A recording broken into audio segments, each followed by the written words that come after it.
journey through an NFL season has a single ending that every NFL team hopes to achieve. With the 2012 regular season kickoff upon them, the San Francisco 49ers have one more chance to fine-tune their high-performance engine. So we've got to make sure that we're always firing on all proper cylinders and guys are executing their jobs. It's real critical that all 11 guys fit together at the same time.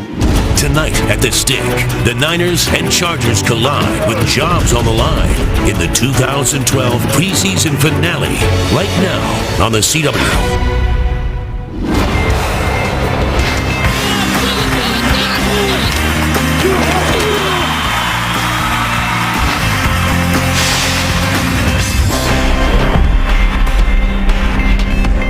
The sun may be setting on the 2012 preseason, but big questions still remain as to who will be among the 53 49ers to make the final roster.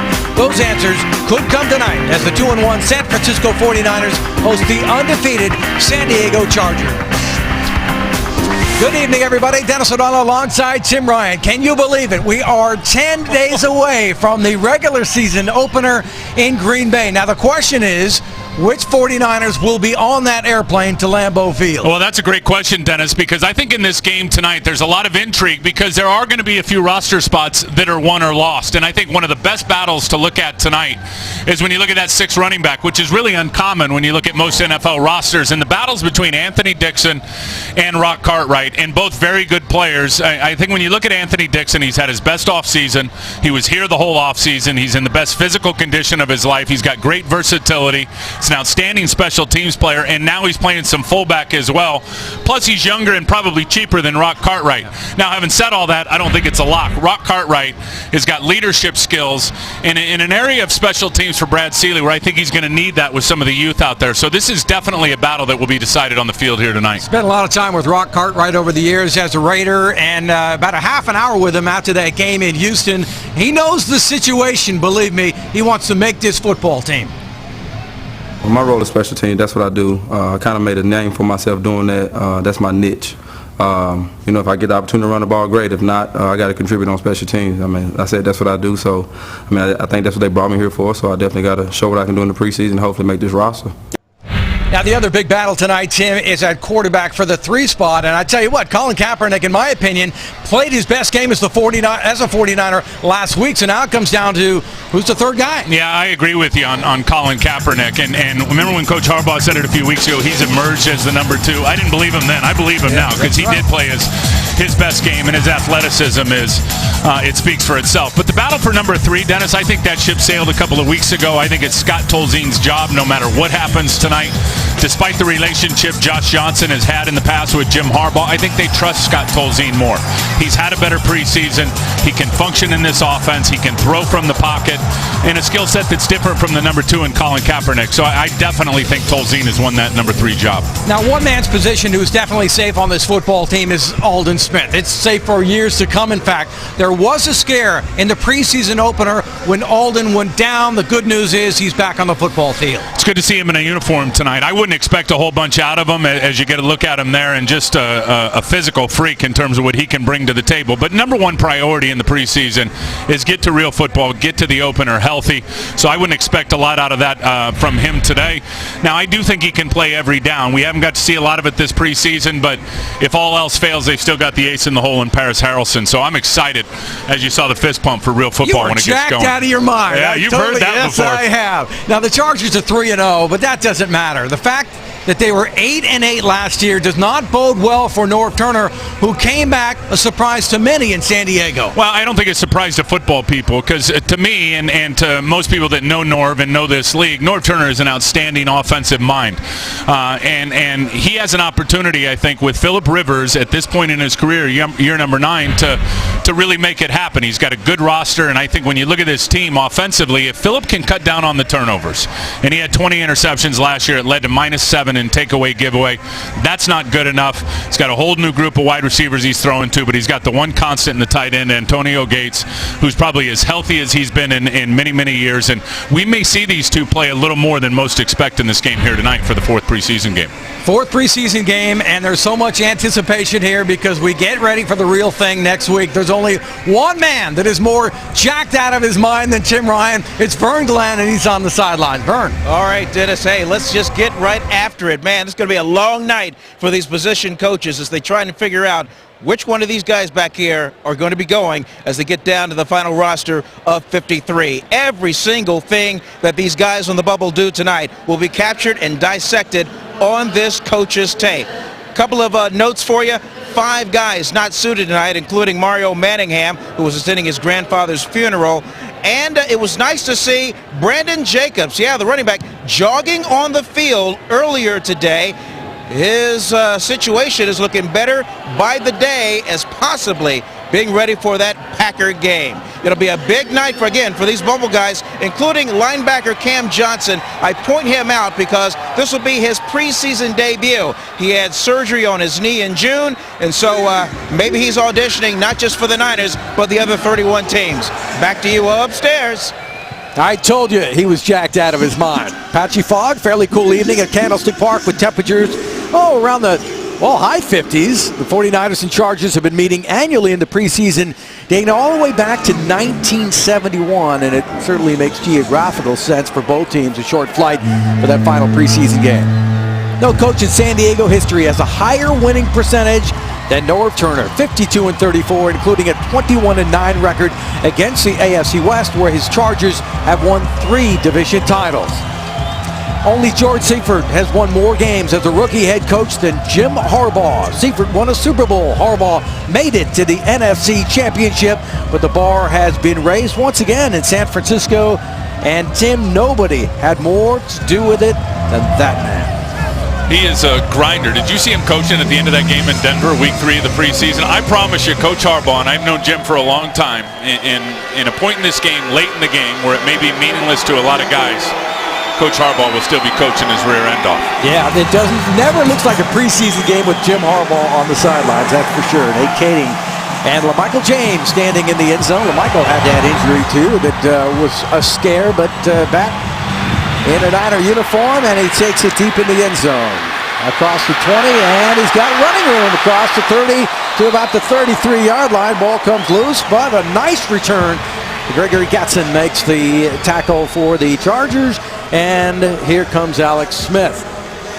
13 of 19 last week, 134 yards, 2 touchdowns, no interceptions, in the preseason. That's a rating of 123.6. Yeah, and the 2 touchdowns are the only 2 passing touchdowns the 49er offense has thrown this preseason. Here's been the issue with Alex, and I think he's played really good. The protection has not been good for him up front. Sacked once every 6 throws this preseason, Dennis. That's not good enough. Kendall Hunter starts in the backfield for the 49ers, and Hunter has the football. A draw and a nice gain for the 49er backup, running back across the 40 to the 44. Here are the starting lineups presented by Xfinity.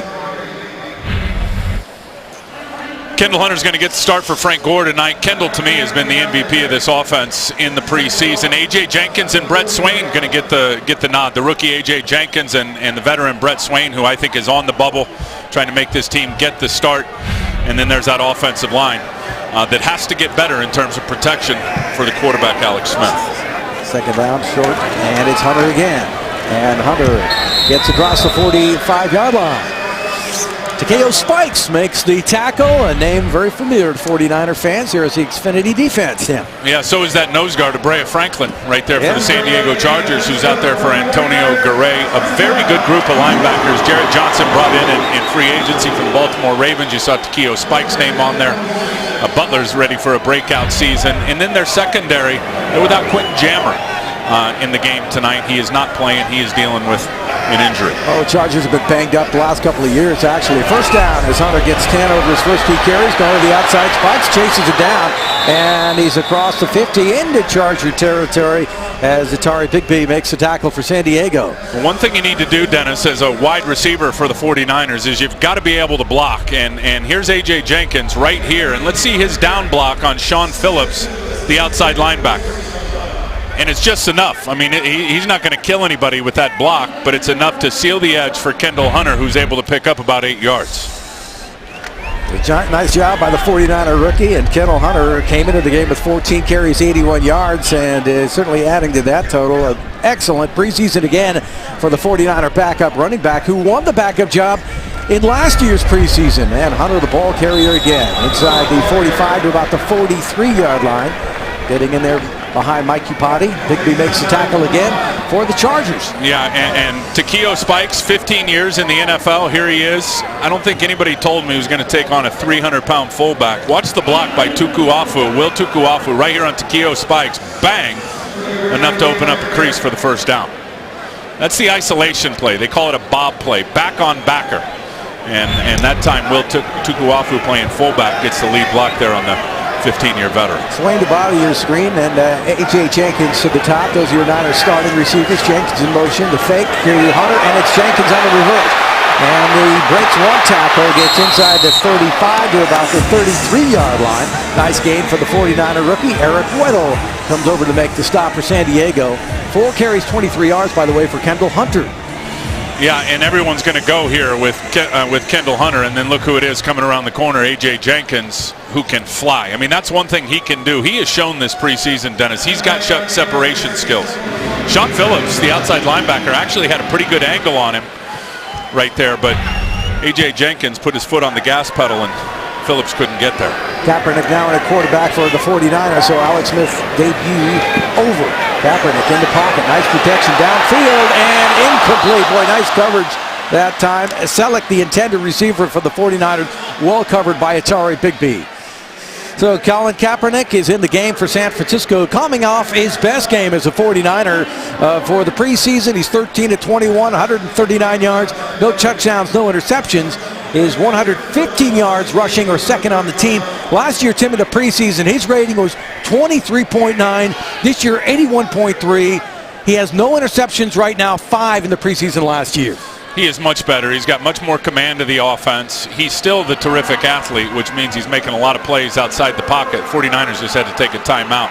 Still, Dennis, and hopefully we'll see a lot of reps out of him tonight. Would still like him to throw more on time with anticipation throws out of the pocket. That last throw to Garrett Selleck came out a little bit late as well. No score. We'll be back. Tonight's coverage of 49ers preseason football is brought to you in part by Lexus. The Lexus Golden Opportunity Sales Event is here. By GoPro, the world's most versatile camera. Be a hero. GoPro. By Bud Light. It's the sure sign of a good time. Here we go. And by Barracuda Networks. Complex IT simplified. 49ers on the move right now. Let's check out the Lexus keys to the game. I'd like to see him get the passing game going. We all know they can run. They're running the ball 31 attempts per game in the preseason. That's right in line with what they did last year. But San Diego's pretty darn good in their run defense. Now, if you're going to throw it, and it'll be good practice for the young quarterbacks and the young receivers, you got to protect. That'll be an issue. And then most importantly, on both sides of the ball, finish on a high note. Go into real football with a good swagger about yourself. Anthony Dixon and the running back, and he's got a huge hole inside the 20, down to the 16-yard line, taken down by Sean Phillips. But you talked about him in the pregame show. Big game for Dixon tonight. Well, he ran well last week in Denver, 13 for 58. It's going to be the power, so the left guard's pulling around and leading the hole. Look at Tukuafu get a nice block, a good kick-out block as well by Upati. And then Anthony Dixon, look at the fit and the timing. And that's just getting reps in practice, understanding what the play is, where your fit is in terms of being behind the two pullers, the fullback and the left guard. That was synced up perfectly. Nice run. An 18-yard gain, and the Chargers jump off, pointing at the 49ers. But that looked more like Von Martin to me. And it's going to be a challenge now. That was a nice run. San Diego can play darn good run defense. And a 56, 5-yard penalty, still first down. Donald Butler called for the infraction. Take a look at the red zone presented by Barracuda Networks. And that's this is the issue where the 49ers want to improve. Granted, David Akers set all the records for 44 field goals last year, but this is the area where the 49ers have got to capitalize more so than they did a year ago. Jenkins and Swain, the receivers. Kendall Hunter back in the game at running back. Look out to Jenkins, thrown low to the 49er rookie receiver, incomplete. That's just a pre-snap read for Colin Kaepernick. He looked at the defense. They were playing quarters, which is 4 deep, to both corners playing the deep quarter and the two safeties playing the deep deep quarter in the middle of the field, and he read the off coverage and in just a one-step fired out there and off target. You saw Kaepernick Far too low. Smile at Jenkins as he came back into the huddle. That's my bad. So it'll be a second down and 10. Delaney Walker, now the tight end, lined up outside as Jenkins is in the slot. Miller and Hunter in the backfield for the 49ers. Kaepernick, he can run. Remember, he's done it already big in the preseason, and he goes to the tight end Miller. And Miller inside the 5-yard line for a first down and goal for San Francisco. Bigney makes his third tackle for the Chargers. To me, this is an example of the growth of Colin Kaepernick. He's going to roll out, but watch his patience. He's buying time to throw, because as soon as the defender comes off Bruce Miller, Takeo spikes right there. Colin Kaepernick threatening the line of scrimmage. He's going to force the linebacker off coverage. That was outstanding. Extending time, or extending the play to throw it rather than run it. Hooked up a nice first down inside the 5-yard line. Well done. Beautiful catch there by Bruce Miller for the first down. Conrad Lewin was the tight end in motion, and it's Dixon straight up the gut looking for Pater. And he's going to be marked down inside the 1-yard line as Takeo Spikes saves the touchdown, albeit temporarily. Takeo's in his 15th year. Can you believe that, Tim? Still doing it. Yeah. Still doing it. This is the same play that Anthony Dixon had the 18-yarder on. See, that time, he probably could have bounced it outside, was a little too quick coming back inside where the inside linebacker, Takeo Spikes, was waiting for him. A little end zone happy. 10-play drive now for the 49ers on second down and goal. And the inside handoff to Dixon, and he gets in there for the touchdown. Well, that is an awfully impressive opening drive for San Francisco. Started with Alex Smith. It ended with Colin Kaepernick. Started with Kendall Hunter and ended with Anthony Dixon in the end zone. 11 plays, 66 yards, 4 minutes, 56 seconds.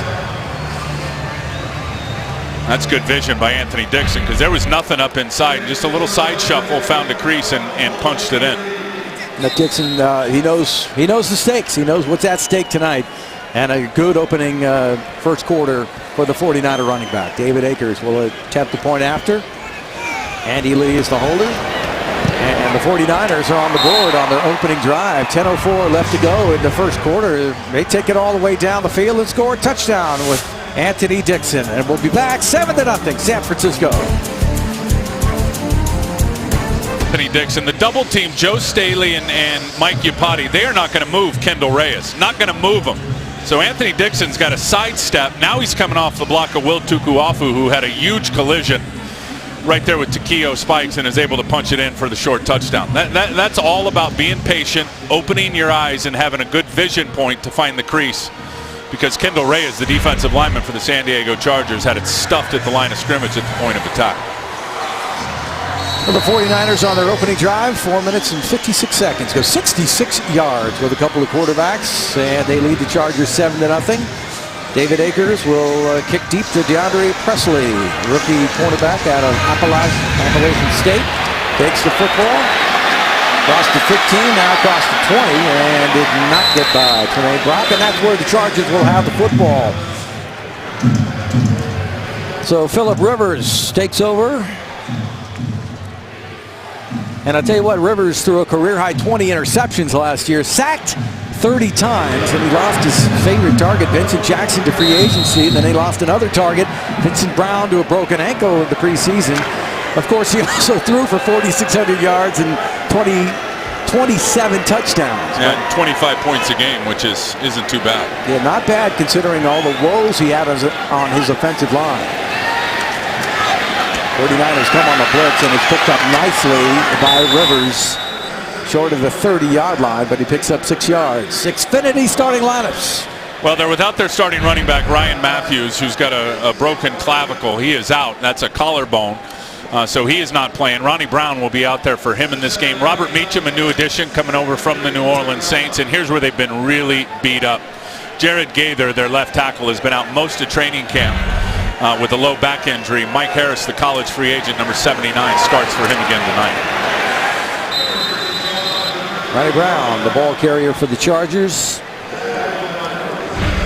And they're hoping Ronnie Brown can be that bell cow, if you will, that workhorse that's going to get you 15 to 20 carries. He'll have his hands full going against that defensive front. I don't know how much they'll play tonight. Ray McDonald, Justin Smith, and Ray McDonald. You got to love the linebackers. Alden Smith is not out there just looking at the field. It is Eric Bakhtiari, and then on the back end with the defense. I'm not as worried as about this defense as a lot of things I've read over the last couple of weeks. These guys will be fine. I promise you, when football's for real against the Packers on the 9th of September. 77-yard rushing per game, best in the National Football League, and allowed 14.3 points. That was second. Jackie Battle, a ball carry, gets the first down for San Diego. So the Chargers able to pick the first one. I don't think we're going to see very much of Phillip Rivers tonight. North Turner style, give him a cameo, get him out. Remember, LaDainian Tomlinson never played in the preseason for the Chargers. It'll be interesting to see if Phillip does play more than one series, and certainly it'll be the call by the head coach, North Turner. Remember, Phillip Rivers or Antonio Gates, neither one of them played in the third preseason game last week. The ball to 35, first down. And not much doing. Good pursuit by the 49ers that time on Ronnie Brown. Brown, 8th year at Auburn. Remember when he came out of college, exploded in his rookie year with Miami, had a 65-yard touchdown run, and ran for it. He was a 1,000-yard runner. Yeah, and this is going nowhere because of the defensive line. Ronnie Brown immediately has to go sideways. That's what you want for a defense. Then you got Larry Grant that's running the alley, and then Culliver comes up to be the force guy for a minimal gain on the run by Ronnie Brown. Take him a 4-yard, second down and 6. Ball marked to the 39-yard line. 49ers scored a touchdown on their opening possession. Now Chargers trying to answer back. Good protection for Phillip Rivers, and he dumps it off to McMichael. Bakhtiari makes the tackle for the 49ers. Good to see Bakhtiari in the lineup. He had the concussion, but this is a big game for him too, Tim. He's got to stand out tonight. Absolutely. He's shown he can rush. Here he's going to show that he can drop into coverage and come up and make a tackle, because the 49ers only rushed 3. That means they're dropping 8. Nowhere to go for Phillip Rivers. He's got to check it down to his tight end, Randy McMichael, and Eric Bakhtiari's right there for the tackle. Bowling Game product had that big game against Minnesota. Team high 4 tackles and 2 sacks, and really got out of the gates fast and then suffered the injury, which was a setback for him. Third down, 2 yards to go. They need to get to the 45-yard line. Receiver in motion, Rivers to pass. Niners on the blitz, has time, throws, and it is complete for a first down, then fumbled by Gates, and it's a 49er football. And he's got a posse in front of him.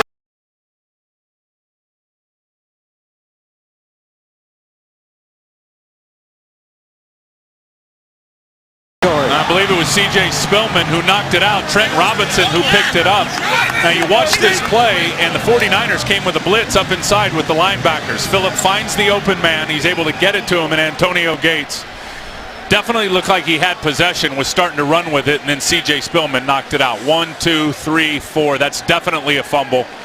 Ripped out by C.J. Spillman, picked up by Trenton Robinson. Yeah, C.J.'s going to like that. Got the 3-year extension in the offseason, but wants to be more of an impact player. And let me tell you something. I think he is definitely in competition for that third safety spot with Trenton Robinson.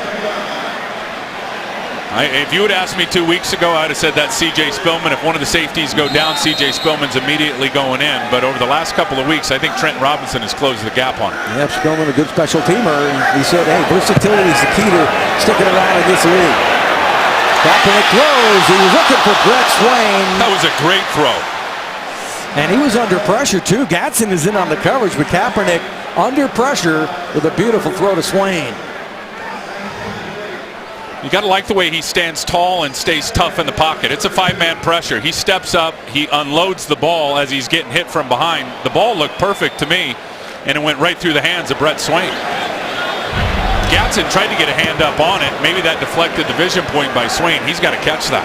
Nathan Palmer in the game at receiver, top of your screen. A.J. Jenkins at the bottom on second down and 10. Kaepernick steps up and throws. He's got a man wide open, and it's Delaney Walker inside the 10, and touchdown, 49ers.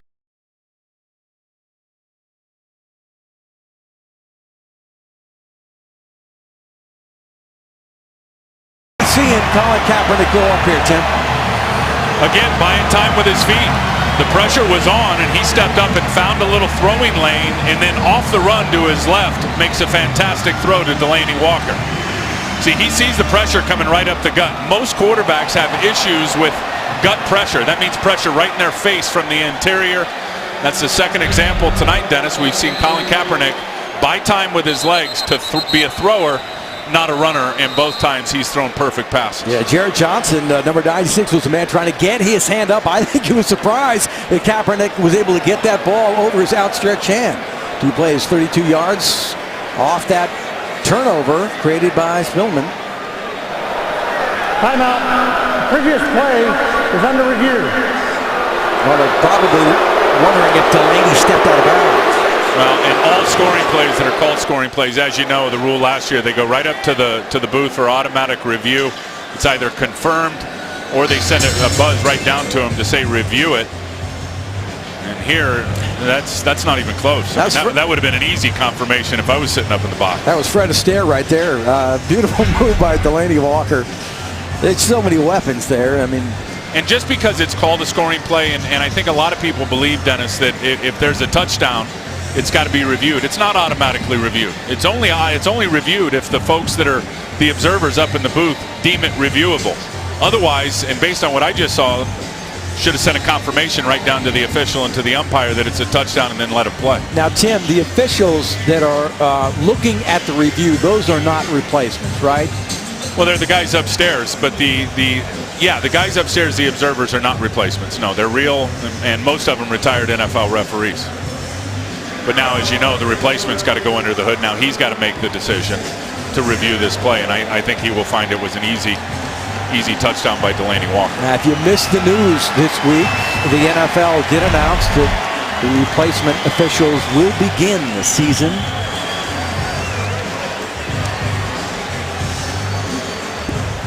And that will present some challenges. Obviously, we've seen some ups and downs here. I feel bad for the guys, to be honest with you. I just think the job is too hard to do. I know they're trying like heck, and I know a lot of them are good people. I think they're just way out of their league.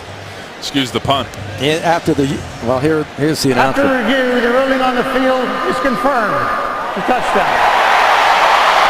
I just think it's so hard, Dennis, when you talk about the speed of this game, the gray area in all the rules of this game, and everything that comes with it, and then all the different ways you've got to enforce fouls. It's totally different than high school or college football, and I've said it before. That's why there's a 5-year qualifier on NFL referees to referee a Super Bowl, because the folks in the know really feel like it takes about 5 years for guys to really get up to speed and get it figured out. So now we'll go with the point after. Akers, the kicker, and Andy Lee, the holder.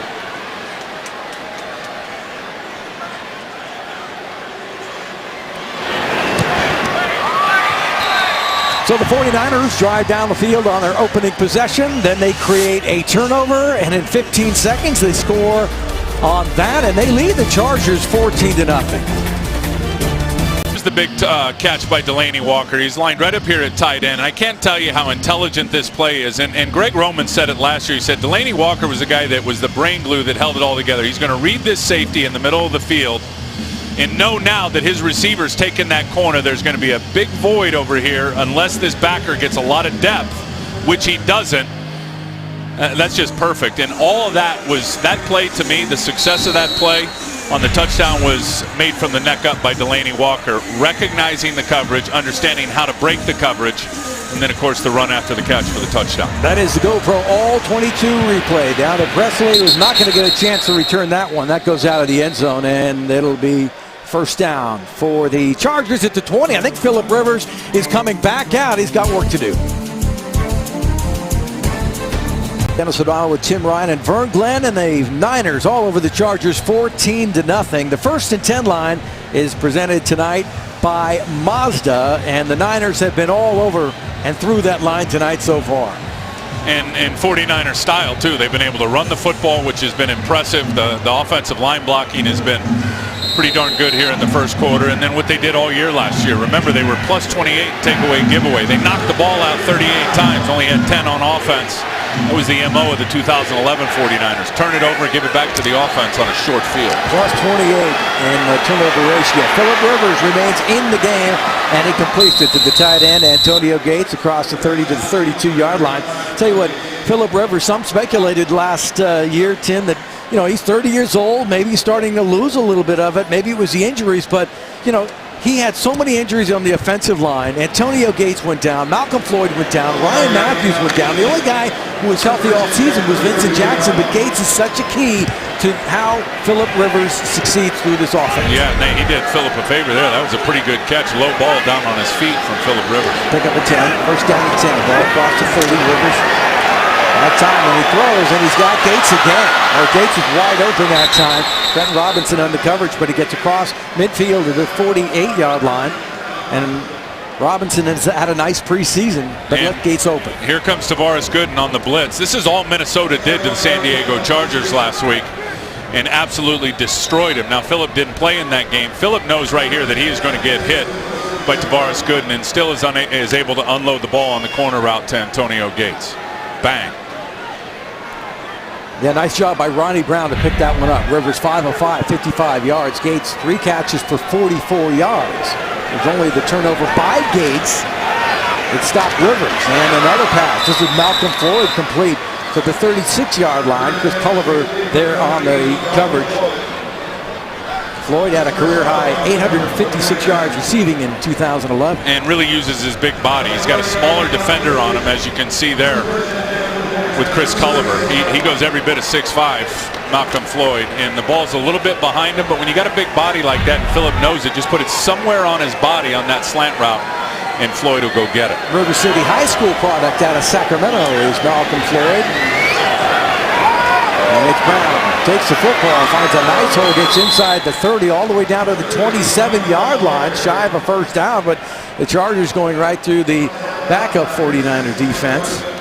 Well, and this is where the 49ers were vulnerable last week against Denver, right up the gut in the run game. And it looked like Larry Grant just couldn't disengage off LaRon McClain, the fullback.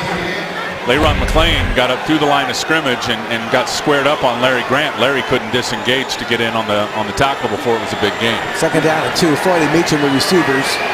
Rivers plenty of time, and he throws down the middle, and it's Floyd for a first down at the 12-yard line. Spillman and Culliver there, but another first down. Well, this is why I anticipated we'd see Phillip Rivers play more in this game, the 4th preseason game. And he's just going to look left, look back right, knowing that he's got the crossing route to Floyd behind the linebackers in front of the safety, and that's a perfect throw. You know, Phillip didn't play last week, and I think there's a bit of a psychological effort here in strategy to where get him his confidence, let him finish on a high note against the 49ers backups. He'll be playing in about 10 days when it's for real. Meacham and Royal, two of the new additions at receiver in the game for the Chargers. Rivers this time has to be flushed out of the pocket. Goes improvisation sensation. Bakhtiari there was the heat. No receiver over there, and I'm not so sure that got past the line of scrimmage. Rivers is talking with Harbaugh. I think Phillip wanted to get a little more juice on that. Is there a receiver anywhere in the area? I know Norm's calling for one. You got to tell me, what was the conversation that Harbaugh was just having with Phillip Rivers? Nice left. What are you doing? And Jim knew it. He was right there. His vantage point told him there was no receiver anywhere near where Phillip Rivers just unloaded the ball. It's got to get back to the line of scrimmage. If there's no receiver, Dennis, outside the pocket, it's still got to get back to the line of scrimmage.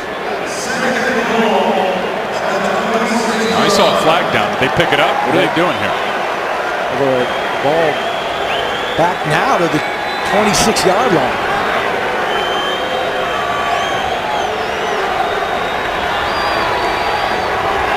Second down. To loss it down for the Chargers. Rivers throws, and he completes this one. Ronnie Brown. Bakhtiari able to stay with him and make the tackle at the 21-yard line. So they walked off the intentional grounding, but the referee never announced it. That's what happened. It's their preseason too, Tim. Well, it's going to be real. It's going to be the real season next week. Got that right. Clock continues to move with 2:45. North Turner, he knows the situation. He's under pressure. 2 years you don't make the playoffs with a talented roster. There's going to be a hot seat, and he knows it.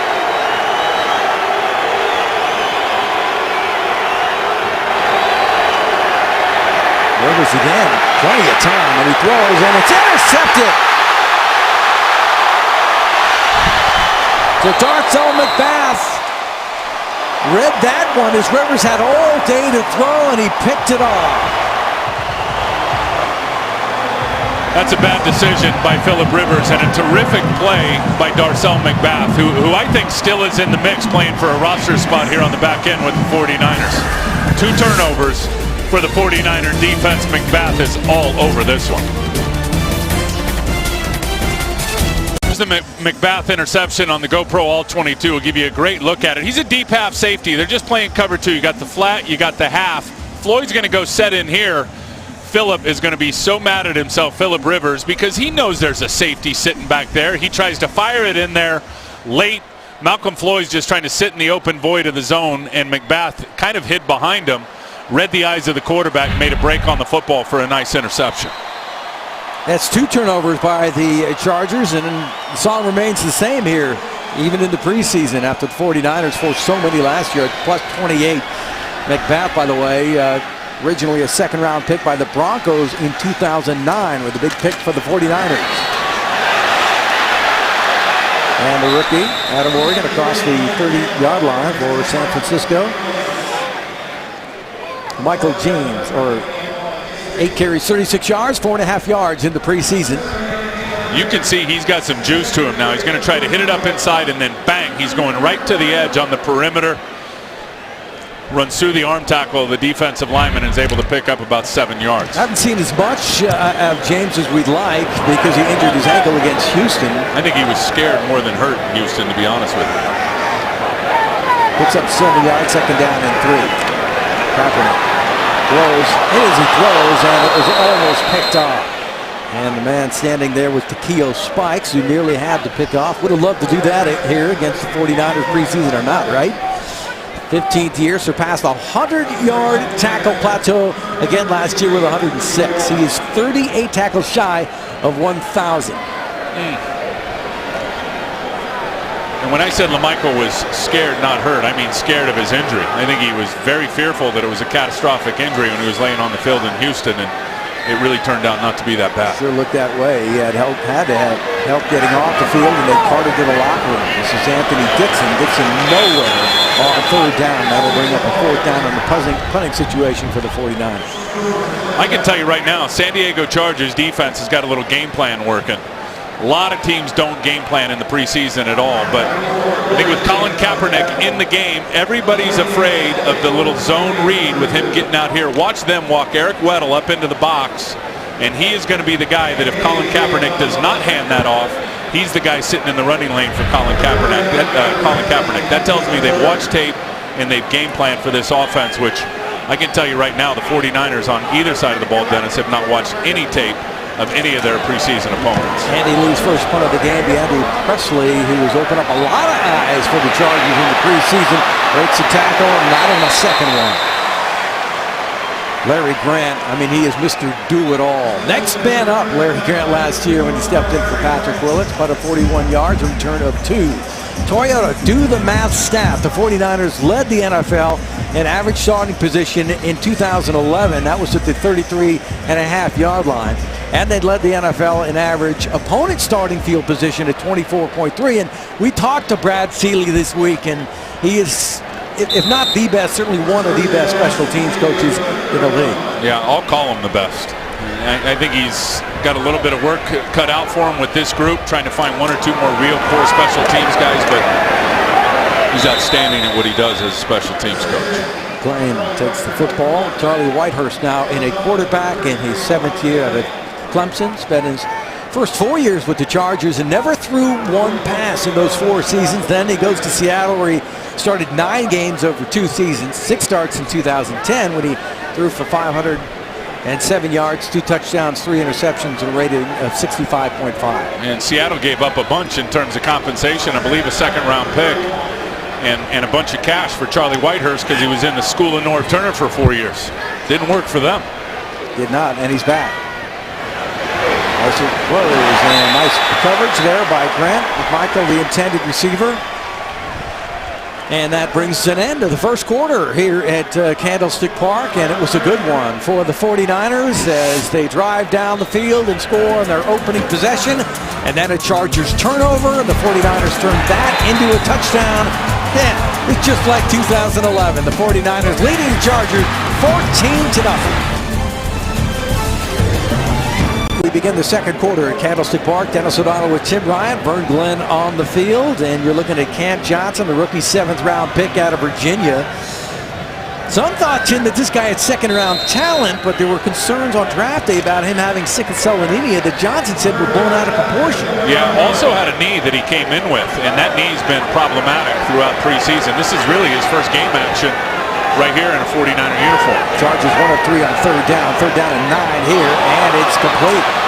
Floyd with the reception across the 40 to the 45. Excuse me, that Ronnie Brown who made the catch. Good coverage actually by the 49ers, but that ball was right on the money. Yeah, a great throw beats good coverage, and this is pretty good coverage by Larry Grant on Ronnie Brown, but just outside the outstretched arms of Larry Grant. Perfect throw, Ronnie Brown. That's one thing Ronnie Brown can do now. He will chew up middle linebackers on those little angle routes coming out of the backfield. He's a guy, if he plays a lot, he'll get you 40, 50 catches as a running back. Well, that's the thing. He did have 1,008 yards in his sophomore season, but hasn't reached that plateau since. And he carries the football across midfield. Didn't look like there was much doing there. But Cam Johnson wasn't able to wrap him up. And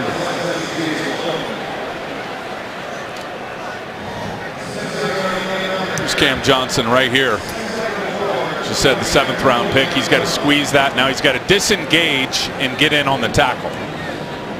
And at the end of the day, maybe doesn't have enough upper body strength yet at this point. A lot of these young players, it takes a year in an NFL weight room before they can really start to get it figured out and physically be able to disengage and throw offensive players to the side. Brown picks up 6 yards, 2nd down and 4, and he fights his way for a 1st down inside the 45-yard line. It looked originally like Ian Williams hit him low, and Brown was able to use his momentum to carry him forward and pick up the 1st down.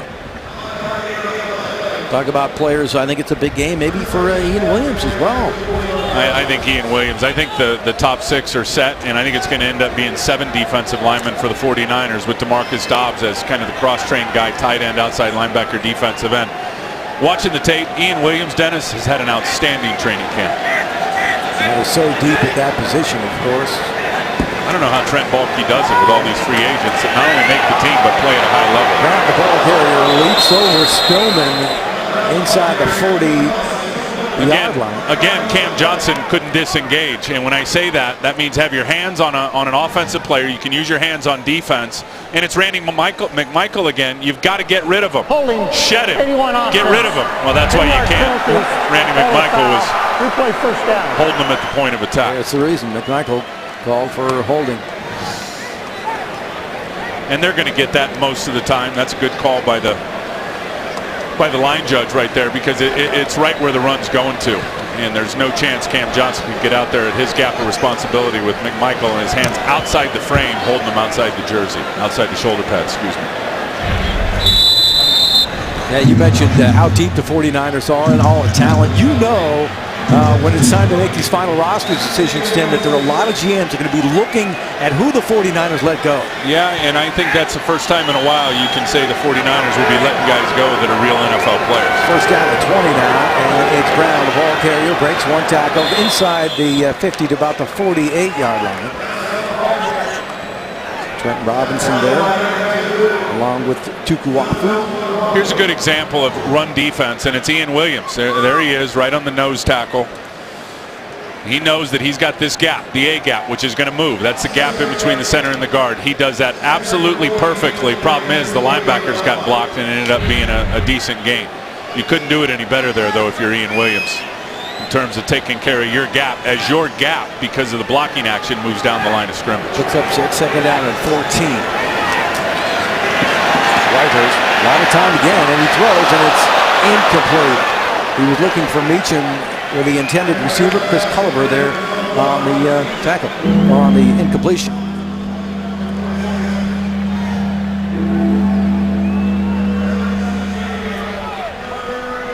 Oh, that could have been picked by Culliver. Look at him, he knows it. Yep. Another guy that's had a nice training camp. In my mind, he is, well, Carlos moves in on the nickel and he moves out to the perimeter. And Parrish Cox has had a very good camp. Chris Culliver has not let up the number 3 cornerback spot. That's his. Floyd, Royal, and Meacham, the receivers on 3rd and long. Whitehurst flushed out, throws, and it's complete to Royal. Royal inside the 40 to the 38-yard line. He's going to be shy of a first down.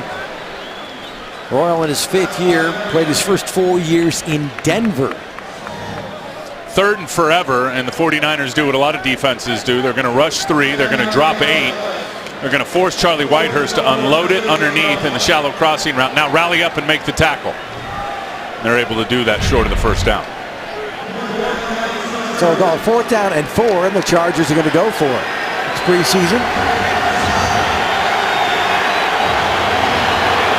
We got Meacham, Royal, and McMichael at the top of your screen. Malcolm Floyd at the bottom. So 4 receivers set on 4th down. Time for Whitehurst, and he's got Royal. Then he drops the football. And I'm waiting for the official. That is first down territory. Niners is saying it incomplete, but they're ruling that a catch. Well, I think he thought he was going to get destroyed, Eddie Royal, by Parrish Cox. Really good job delaying his release. Slow playing it, now turning on the juice. Crossing route, 1, 2. Was he down with possession is the question as Parrish Cox was coming over the top. Did he have possession of the ball, finish the process of the catch? I know it's confusing. Have time to start a football move or brace for an impact before he went to the ground and the ball came loose. No, Jim Harbaugh throws the flag. It is challenged, and they'll take a look at it. We got a timeout. 10:33 left to go in the first half. 14-0, San Francisco.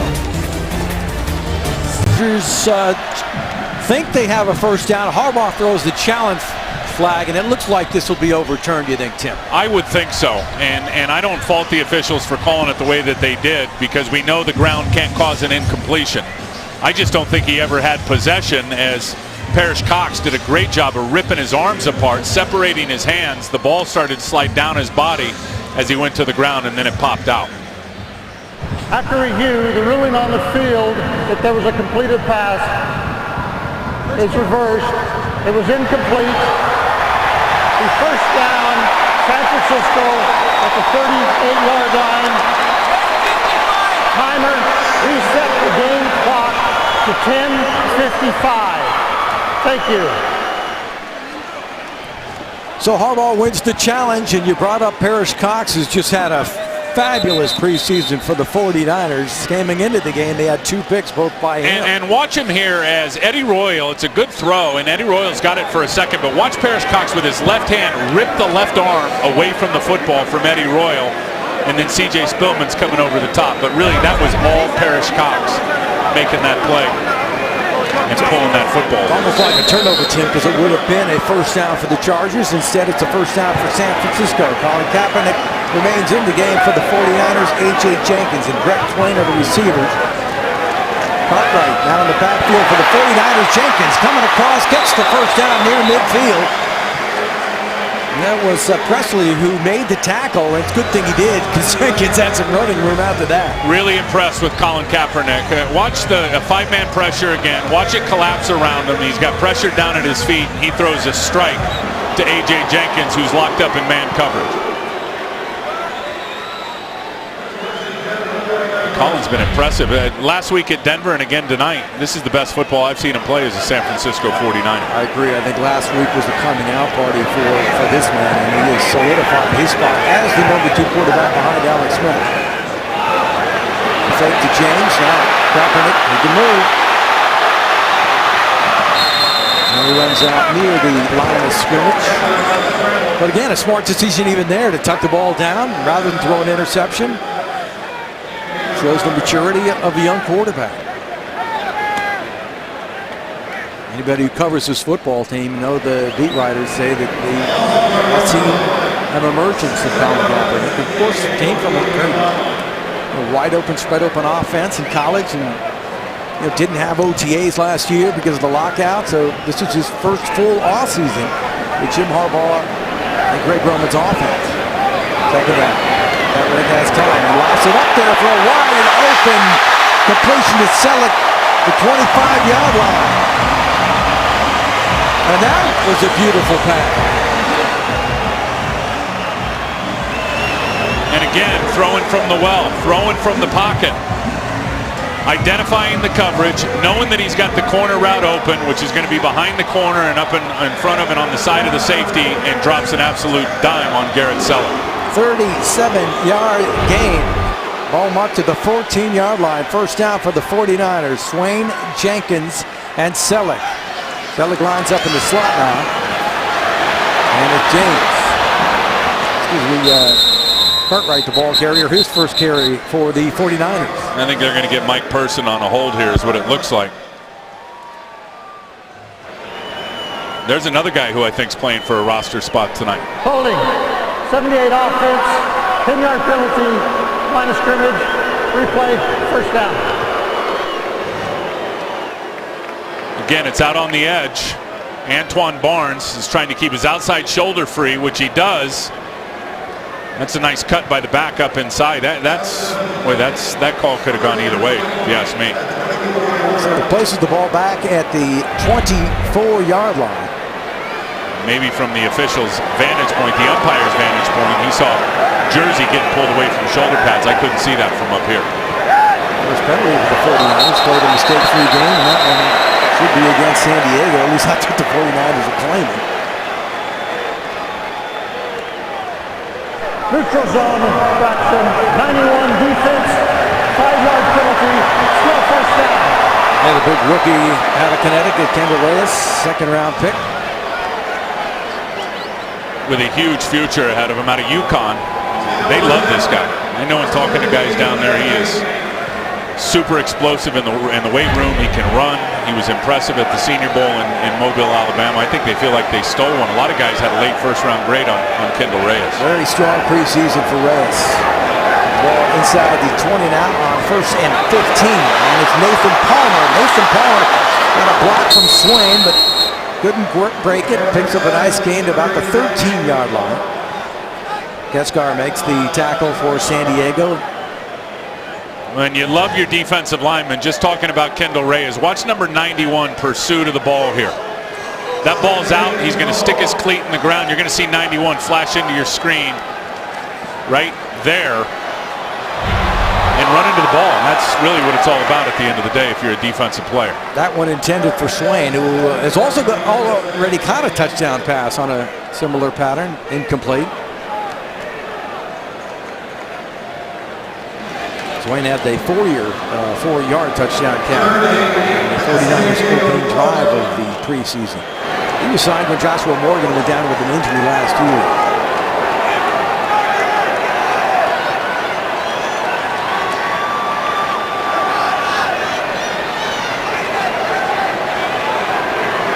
Third down now for the 49ers.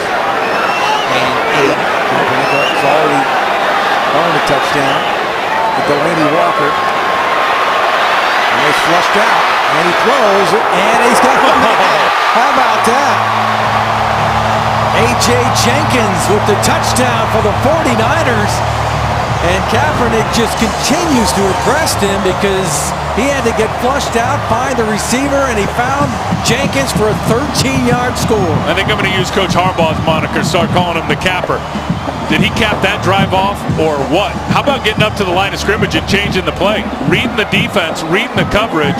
Now, I don't think he anticipated having to roll all the way out to his right because he's flush, but keeping the play alive, again, with his eyes downfield, rolling to his right, throwing back to his left across his body, and throws an absolute dart. Yeah, 12-yard score is the official ruling, and Akers would lead the holder, and the 49ers lead 21-0. 2 touchdown passes from Colin Kaepernick. One to Delaney Walker and one to the rookie, 21-0.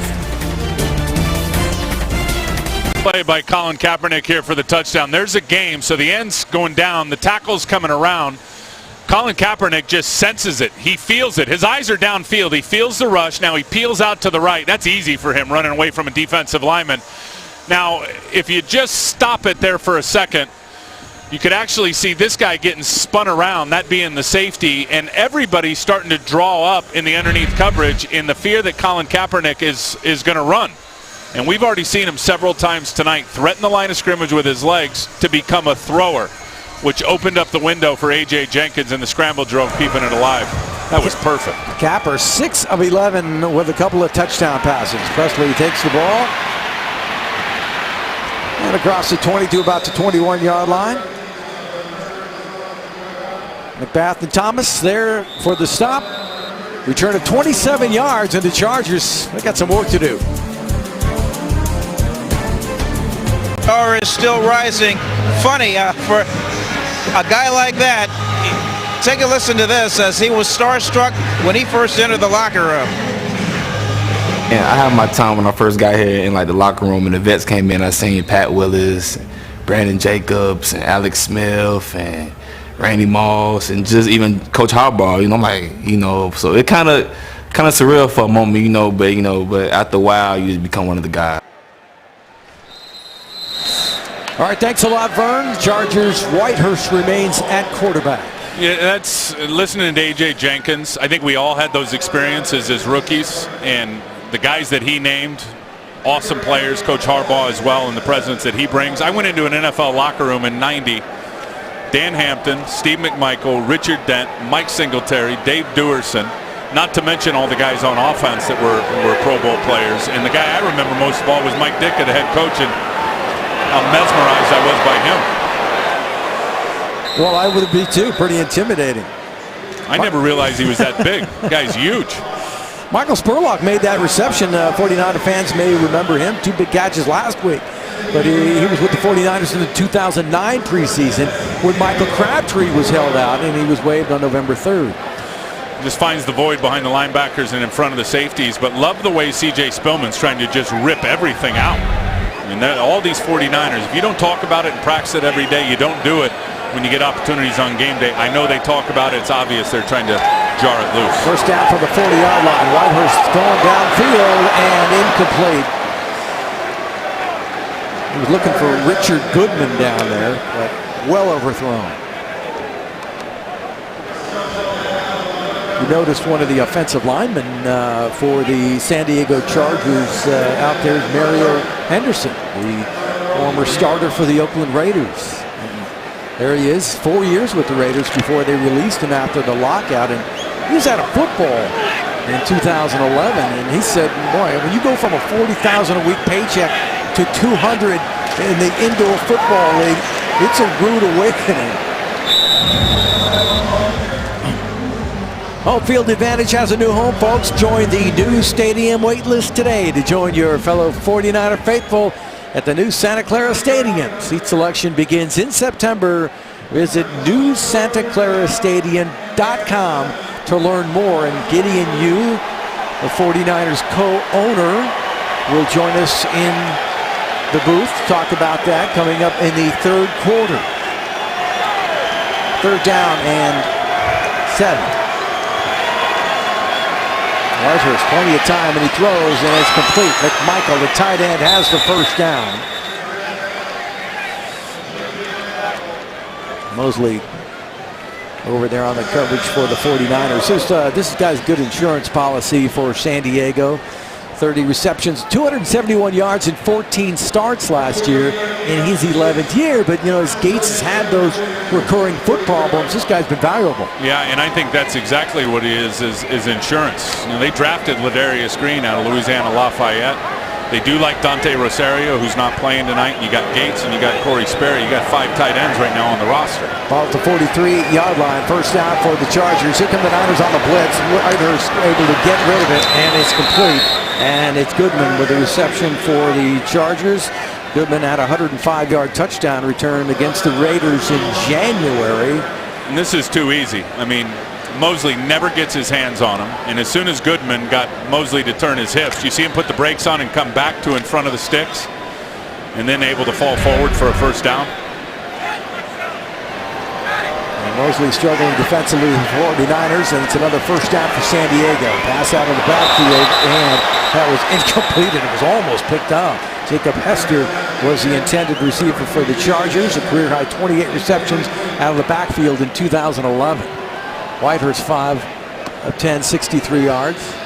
Should be interesting, Dennis, when you talk about the fullbacks of the San Diego Chargers, and Hester can run it, as you know. He can catch it, as you just talked about. You could say the same thing for Le'Ron McClain, who they got from Kansas City via Baltimore before that. They're going to miss Mike Tolbert. Mike Tolbert's now with the Carolina Panthers. Mike Tolbert had 9 touchdowns last year for the San Diego Chargers.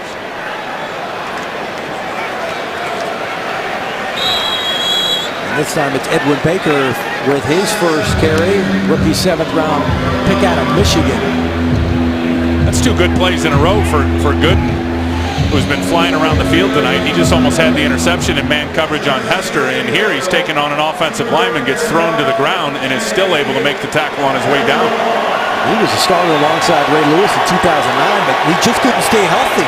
Released last September, then signed by the 49ers, a former 3rd round pick by Baltimore in 2008.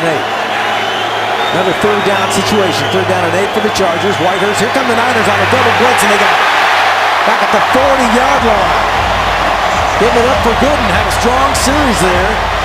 Yeah, team knows we're talking about him. Way to bring it. And this is what killed the Chargers last week. Middle linebacker blitz, inside linebacker blitz. What a terrific adjustment. Did you see him slow rush it, and then as soon as Jacob Hester, 22, committed inside, he took an outside angle, which freed him up to get to the quarterback. Well, I was talking about poor Mario Henderson. There's nothing he could do. You know, pick your poison on that one. He had 2 guys, and he didn't pick it up.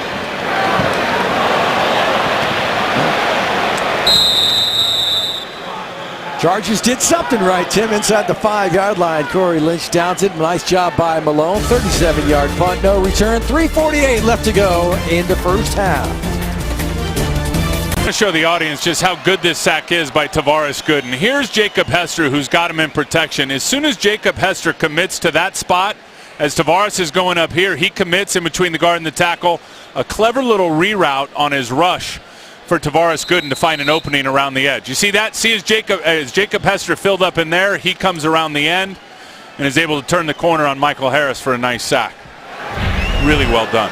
Now the 49ers in control of this football game. Colin Kaepernick already has 2 touchdown passes, but now the ball deep in United territory. And Dixon in the game along with Cartwright. Now Dixon is in the game as a fullback now. Ed Cartwright will come out and will probably switch to running back, but his versatility, you know, he's playing special teams, fullback, running back, and you know, when it comes down to cut time, those are significant things in his favor. Absolutely. Would he say the more they put on my plate, it's no big deal, I can handle it? Yep. Fullback, tailback, special teams, it doesn't matter. 4-yard gain, 2nd down, and it's Dixon. And Dixon gets to the 10-yard line. It'll be short the first down. We'll bring up 3rd down. Make sure to stick around for our Toyota halftime show coming up. Vern Glenn with a nice feature about Randy Moss. Randy not playing tonight. And I was talking to Alex Smith. Some of you saw the pregame show and the interview with Alex and some of his new weapons. And I think at the end of the day, you know, Alex is going to have all the weapons he needs. Some guys that create the separation, and this guy is such a target in that red zone, Tim. May only play 25 snaps a game. That will be enough for Randy Moss in terms of how they manage him. He's had a great preseason in terms of training camp and practice. Well, you see how elusive Kaepernick is, and he picks up the first down for the 49ers. I think a big thing in the contributions of Randy Moss, which really haven't been on the field here in the preseason, they'll be holding him till the football is for real, is he's been such a great teammate, and they're calling him Coach Moss around here. I mean, the way he's helping the young guys. For example, A.J. Jenkins, green as grass, the rookie. Every play, Randy's out there standing next to him during the team, during the 7-on-7, during the passing stuff, saying, what are you seeing, man? Where are your eyes? What's the coverage? Why are you doing this? What are you looking at? I mean, to get that experience, to be able to listen to somebody who's looked through that lens for so many years, what an asset for A.J. Jenkins.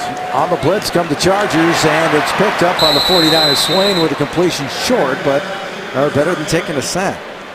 And on top of that, Randy can still run. Despite everything the folks have heard over the last 2 years that he was cooked and the legs are gone. Not from what I've been able to witness. Well, such a huge acquisition, Tim, especially with Manningham. I mean, the Niners and Jim Harbaugh recognized their weaknesses, especially in that NFC Championship game, that they had to find the players that can get the job done offensively at the receiver, and they did. So 2 minutes warning here in the first half. It's all San Francisco as they lead 21-0. Everybody, Jim Harbaugh's got to be awfully pleased with what he's seen tonight. Niners moving the ball up and down the field, 186 yards of offense, 3 touchdowns, and they forced a couple of turnovers. Well, that's been the difference because the Chargers also have 186 yards of offense. I think where Coach Harbaugh's got to be happy is clearly with his quarterback, Colin Kaepernick, not functioning as a runner, but getting out of the pocket, buying time as a thrower, and delivering strikes in big-time plays. Remember, he also had a big one drop down on the sideline from one of his wide receivers. Kaepernick has been fantastic, and offensively, Dennis, they're 3 for 4 on 3rd down. Another situation I'm sure Coach Harbaugh likes. Palmer, Swain, and Jenkins, the receivers. And Kaepernick, another beautiful throw on the move, and he's got Brett Swain for the first down across the 40 to the 43-yard line. Presley there on the coverage. This is all quarterback and receiver. 20-yard gain. And it's man coverage, so a good job by Swain attacking the inside leverage of the corner and then creating some separation. And what can you say again about Colin Kaepernick on the move, delivering a laser right on target.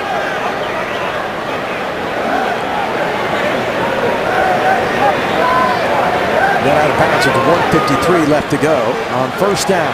And it's Conrad Rulin. And Conrad, a short gain at the 48-yard line, and the 49ers will have to hurry up. Well, I am very curious to see if they keep Conrad Rulin, the tight end. Practice squad player here last year, knows Coach Harbaugh from Stanford.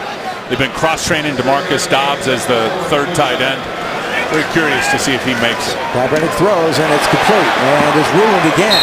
And that's a 1st down, and he's able to get out of, well, no, he did not get out of bounds, and the clock continues. He was trying to reach and then lost the football, but that's a 1st down, but the clock continues to run as we approach the 1-minute mark. Great experience for Kaepernick now in the 2-minute warning. The 2-minute drill, excuse me. And it's Rulin again on 1st down. Very short gain there. I think that's the one thing about Conrad Rulin. If he doesn't make this team, it's really his lack of ability to run after the catch. Dennis, he's very sure-handed. He knows how to get open. He just does not get a lot of yards after the catch, nor does he get out of bounds. Well, Nathan Palmer looked like he had that one in his hands. Arthur Hobbs was there on the coverage for San Diego. Kaepernick is on fire. 1, 2, 3, out on time, right on the money, hit him right in the chest plate. The undrafted rookie out of Northern Illinois. Last week, 3 receptions, 21 yards, but also dropped a big gainer when he was wide open. And let me tell you something. It's not that Colin Kaepernick is going against scrubs that aren't going to make an NFL team. The majority of these defenders out here for San Diego right now are their seconds. They're going to make this club. There's some good players out there. 3rd down and 10. LaMichael James, the ball carrier, gets down near the 41-yard line. Clock continues to move. Kaepernick with a 131 quarterback rating. He's been awesome. That's pretty good. It's been awesome. Clock continues to move. And when you can match, and obviously he knows the offense more, Dennis, but if you can match knowledge in the offense with his athletic skills and then combine it with real confidence, you're cooking with gas. You got something. Niners going to call timeout, and with 8 seconds left on 4th down. Well, I think the thing about Kaepernick is last year when Alex got on his roll, Tim, people feared, well, what if Alex goes down? Who's the backup quarterback? And I think perhaps those fears still existed even going into the beginning of this preseason. But after we saw last week, and certainly tonight, the maturation of the backup quarterback, I don't think those fears need to be realized any longer. No, I'm with you on that. I will second that thought for sure. And just to what I said, Dennis, about confidence, this game is so much about confidence. And I can promise you, Colin Kaepernick can say all he wants based on how he's played since he got here. there's always been that voice in the back of his head. Can I do it? Can I be the guy? Can I reach expectation? Tonight's the first time, at least I've seen it, to where I'm convinced, based on this performance, that he's got a very nice future ahead of him, and I think he feels the same way finally. Yeah, that's a great point, because when you do talk to him, he's such a nice young man, and the confidence is there. But it's a great point, because it's the inner confidence, not what he's saying. That's right. Yeah, it's a great point. So Harbaugh stopped the clock with 8 seconds. What does he have up his sleeve here on 4th down? So we've got Palmer, Jenkins, Swain, the receivers. LaMichael James is in the backfield. This might be one of the LaMichael James plays. He's trying to get in field goal position to get the first down. Is this preseason football? The confidence grows in number 7. And Jimmy Harbaugh knows it. That's a great point. I mean, they started this drive inside the 5-yard line on a 2-minute drill, and now he's got the 49ers in field goal position for David Akers. And you know what? A lot of teams, defenses, they expect the Hail Mary from that spot in the field. They play way off in terms of their coverage. Simply run a quick out, get it out of bounds, get it in field goal range. He's a holder for Akers from 47 yards out, and it would have capped a perfect drive. Unfortunately, that was not the case. So time runs out in the first half, and a really, really good one for that man and the 49ers as they turn 2 turnovers into point. 21-0. Let's go down to Vern Glenn. Hello, Vern. All right, Coach. Boy, the offensive attack, the intensity of the defense, the 2 takeaways in Kaepernick. Scale of 1 to 10. Where do you rank that first half? That's a good first half, definitely. The backups on defense getting some turnovers for us, really playing our tails off. Colin Kaepernick's having a big night, no doubt about that. We're executing pretty well on offense, and we'll come out and see if we can do the same in the second half. About Kaepernick, his quarterback rating is over 140. How do you evaluate that? Well, it's good. I evaluate that and say he's having a good night. All right, Coach. Back to you guys upstairs. Okay, Vern, thanks a lot. Stick around when we come back on the Toyota Halftime Show. Vern Glenn will tell us how future Hall of Famer Randy Moss is spreading his wisdom in the locker room. What did he say? A rating of 140. 21-0. The 49ers lead the San Diego Chargers at halftime.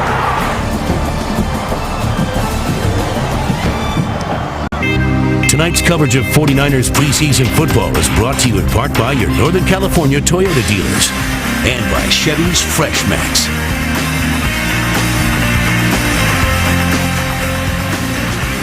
Welcome back to Candlestick Park as we get set to begin the third quarter. We're joined in the booth now by Gideon Yu, who is the 49ers president and co-owner. Gideon, welcome. Thank you. Good to be here. Reading your history, you matriculated at Stanford, an MBA at Harvard. You couldn't get into West Point, huh? No, I'm just trying to make Tim as mad as possible on the USC side. I grew up in Tennessee as well with Stanford, so everything about USC I don't like. Well, I can just tell you this: 4-0 against Stanford, right? Fair enough. Do I need to say anything else? Join the rest of the country. Okay. Hey, we know your business success and YouTube and Facebook and all the things that you've done in your history, and to me it's obvious why the 49ers would want you. Why would you want to be part of the San Francisco 49ers, especially being a Tennessee guy? Well, it's a good question. If you think about this, think about the fact that technology used to be my profession and football and sports was my hobby. Imagine how great your life could be if you could switch those around. Make your hobby your profession and be vice versa. So for me, it's my favorite sport, my favorite team, and we're in a generational moment here. We're building a new stadium. We're changing, the people on the field, the coaches and everything. So it's wonderful to be here at this moment. Well, yeah, a lot of experience down there in the South Bay, being the CFO of YouTube, and of course the other experience with Facebook, yes. CFO, so you've got that experience. But the 49ers brought you on as the man who was able to engineer an unprecedented loan for a pro football stadium of $850 million. So you were the point man to get that job done.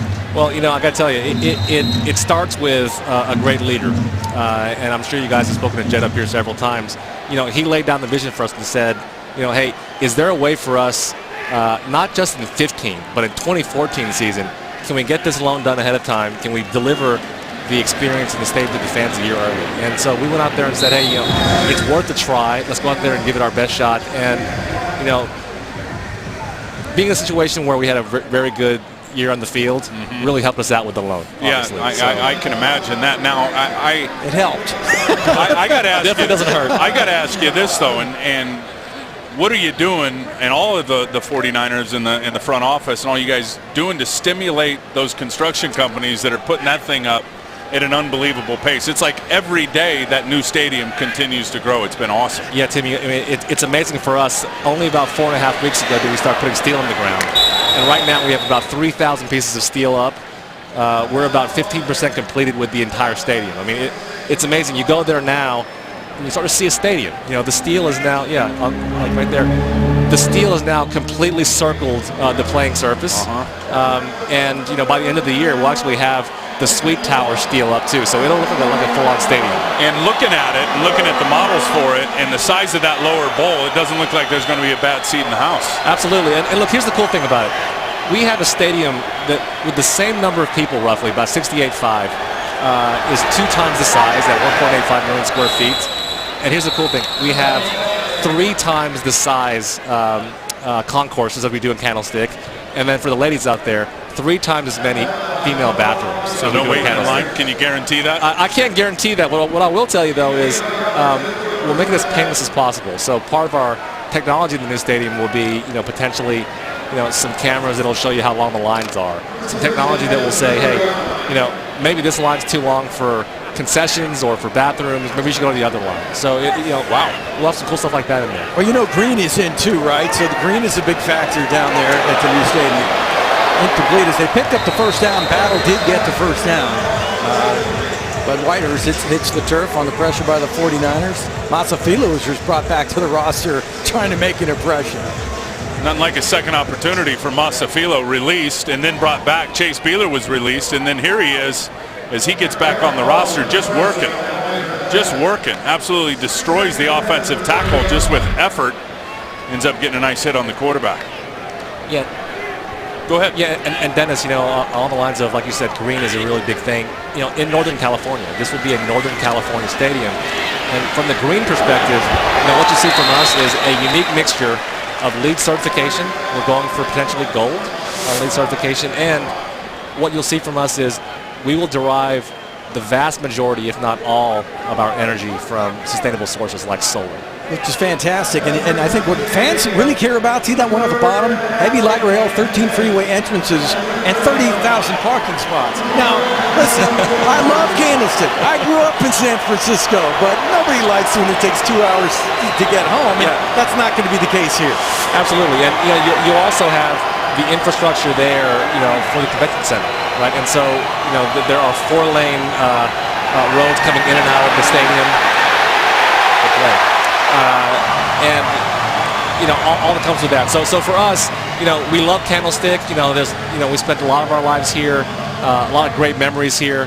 But I'll tell you, from a fan experience, it'll be far superior down in Santa Clara. Ikaika Lama Francis getting on the quarterback there. Nice job by him. The defense starting to turn up the pressure here, Dennis, in this drive. Gideon, I got to ask you this: how do you compete with technology in terms of the in-home viewing experience? What are you going to offer at the stadium that can actually compete with everybody sitting in their living room with all the high-def televisions? Well, Tim, you raise a very good point. Right, we have a challenge and an opportunity. Right, the challenge is the home high-definition viewing experience with your awesome couch, with your food, and with the clean bathrooms. No traveling, right? So what we have to do is make sure that we, at the very least, will be equal to home. Okay. Gideon, thanks for coming Thank you very much. Getting a wrap. We'll be back. Getting a wrap. Okay. Appreciate you, man. Thanks. New starting quarterback for the 49ers, a new quarterback, Scott Tolzien, 15 of 26, 123 yards. No touchdowns, 1 interceptions, and a 53.8 quarterback rating. That is last among the 4 49er quarterbacks, and he's also been sacked 9 times. Tolzien and Josh Johnson should finish out this football game. Tolzien to throw down the middle, and it's right on the money to A.J. Jenkins. Had himself a ball game, rookie, at midfield and into Charger territory at the 49-yard line. That ball was right on the money. That's a good example of what I was talking about with A.J. Jenkins earlier, who gets up limping a little bit in terms of reading the coverage. And this is a route adjustment, and he's able to understand that it's a 3-deep principle, run the deep over route, and Scott Tolzien finds him right on time. A.J. Jenkins has been impressive, Dennis, tonight. That's a 19-yard gain. First down, San Francisco. They lead 21-0 in the preseason finale. Chargers came into this game undefeated, and it doesn't look like that's going to stay the case tonight. And it's Anthony Dixon at the 45-yard line. Nice game for the 49er running back. And it'll bring up second down. And remember, Scott Tolzien got on this 49er roster at the start of the season last year when the San Diego Chargers released him. And my opinion is Norv Turner could very well have regretted that move, because Scott Tolzien, in my opinion, is going to end up being a good quarterback in this league, and played lights out in that game here, or down in San Diego last year, the final preseason game. Actually looks mature beyond his years, and if you speak with him, I mean, he's got such a way about him, such a presence. Tolzien, good pocket protection that time, threw a little high. Conrad Rulin, the intended receiver, and we were speaking with Conrad there earlier this week, Tim, and he said that Tolzien's arm is a lot stronger than people think. Well, that was a good example of it right there. He hit his back step, made a decision on time, got the ball out. Maybe threw it a little bit early as it drifted on him. That's usually what happens when it comes out early. The ball's going to sail a little bit, but that had a lot of heat on it. Went right through the hands of Conrad Rulin. Tolzien and Josh Johnson fighting for that third job, 3rd down and 5 for San Francisco at the 45 of the Chargers. Tolzien changing the play. And that was, he had led Nathan Palmer a little bit too much, and it's too bad because Palmer was going to move. He had some room. I can tell you exactly what he was looking at, Dennis. He got to the line of scrimmage and saw all the defenders in press coverage on the wide receivers up on the line of scrimmage playing man, check to the slant route over on the weak side. He knows he's going to it. The corner actually fell down. Looks like he just let Nathan Palmer too much, or Nathan Palmer was tripping as well at the end of his route as he went down to the ground. Well, that's one they wish they had back, because he was wide open at the very least for the first down, and it really looked like he was going to have some running room. Andy Lee not fighting for his job tonight, I can guarantee you that. And that, heck, he's not even kicking for his job. That's down around the 10-yard line, and with 10:40 left to go in the third quarter, the 49ers leading 21-0. 49ers preseason football is brought to you in part by Lawless, now playing everywhere.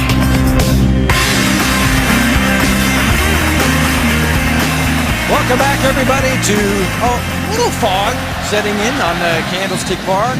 49ers all over the Chargers, 21-0. Dennis O'Donnell with Tim Ryan, Vern Glenn on the field in the 49ers preseason finale.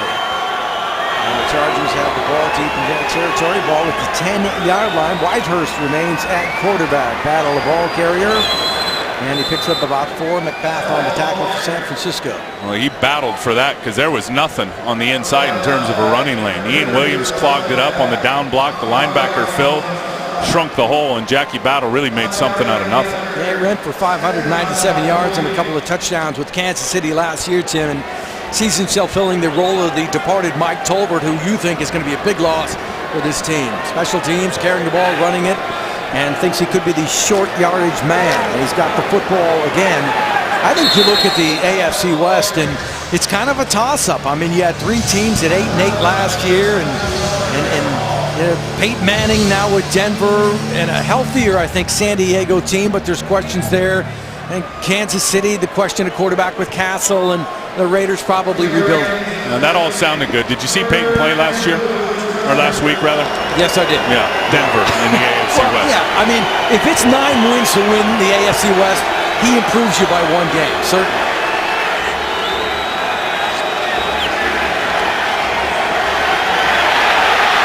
Riders able to escape the pressure there, and it is incomplete. And he was looking over there for Mike Willie, the intended receiver. I'll tell you, this group of defenders, as soon as they've come in the game here in the third quarter, they have turned up the heat on Charlie Whitehurst, and really it's coming from both sides. Eric Bakhtiari is able to run around the left tackle, which pushes Whitehurst up into the pocket right where Ikaika Lama Francis is trying to get the hit on it.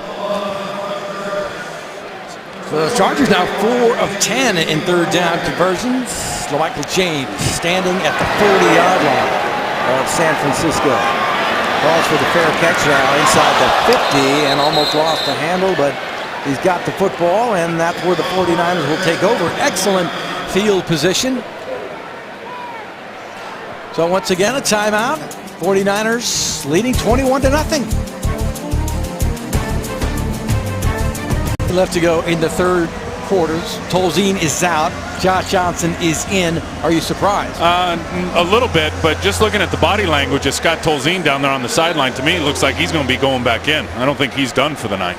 So Josh Johnson, 6 of 11, 94 yards, no touchdowns, no interceptions, and the 83.1 rating, second only to Alex Smith in the preseason. But you know, Timmy's gotten the fewest reps, and maybe that's why he is in so early, relatively early in the third quarter.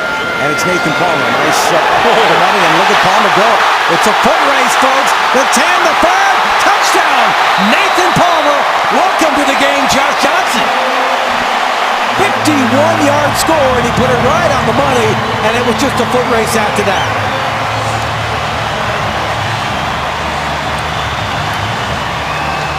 Pretty good way to come into the game, Tim. Yeah, and they were clearly San Diego thinking run. Tuku Afu out there leading up on the lead play, and it's just an easy throw out there to Nathan Palmer. Horrible job by Presley trying to use the sideline as a defender. Should have tried to turn him back into his help, and you're not catching Nathan Palmer. Now, once he got going, that dude's covering some real estate. They had no chance to walk him down. Yeah, DeAndre Presley has really struggled tonight, the rookie cornerback. And Akers' kick is through, and San Francisco on on Josh Johnson's first throw to Nathan Palmer. Palmer, by the way, 2 receptions, 58 yards, and that touchdown, 28-0. Pro all 22 at the touchdown. A couple things I want to show you. Be patient. This safety, because of the run threat, ends up biting up there. There's no way he can catch the wide receiver Nathan Palmer. Just a bad job by DeAndre Presley. You've got a knife through the outside leg, turn it back into your help. He doesn't do that. That's a nice little shake and bake there, but a bad angle. Now Nathan Palmer is off to the races, and because that backside safety was thinking about the run, there was no chance he was in position to be able to close the angle, excuse me, on the wide receiver. Presley with the football across the 20, and he gets to the 25-yard line. Kenny Rowe makes the tackle for the 49ers, return at 23 yards, and that's where the Chargers will have the ball. Nathan Palmer, you know, right now he's claimed to fame as being the opening act for the rapper Drake, but he was a headliner on that one. I mean, no doubt. You really opened for Drake? Absolutely, he did. Wow. You obviously don't watch Channel 5 because that was a major feature story this week. I only watch you, Dennis. Well, thank you very much. Boy, you are just, you got everybody tonight. You wouldn't have. Although Roberta, I don't miss her much either, doing weather. Oh boy, you're going to get a phone call tonight. Well, Whitehurst throws the football and it's incomplete. Boy, Mosley was there on the coverage, and Spurlock, the former 49er, had it on his fingertips. He might have heard footsteps there. And McBath was coming across. And I think Spurlock has got a great chance, and he will make this team for San Diego. That would have been a terrific catch. Good throw by the quarterback trying to slam it in there. But Spurlock is a very good special teamer. And remember, Richard Bisaccia, who's the special teams coach in San Diego, was with him for all those years in Tampa.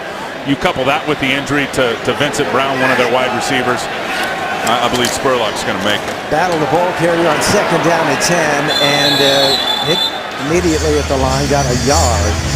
Holland, the initial hitter, and then Alma Francis finished him off.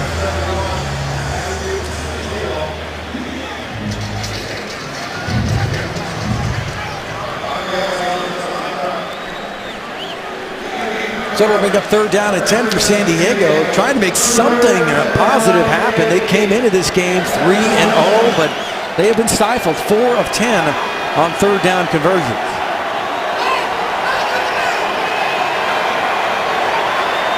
Goodman was at a pretty good game for the Chargers at the top of the screen, and Whitehurst looking that way, and now under pressure throws it out. And he had Hester in the general vicinity after he took a hit, as Alama Francis brought him to the turf. For all the latest 49ers news, videos, photos, and features, including player blogs, go to 49ers.com.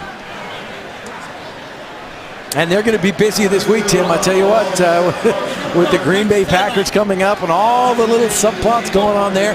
Two elite teams meeting at Lambeau Field. Aaron Rodgers was picked in the same draft as Alex Smith. It is going to be good stuff.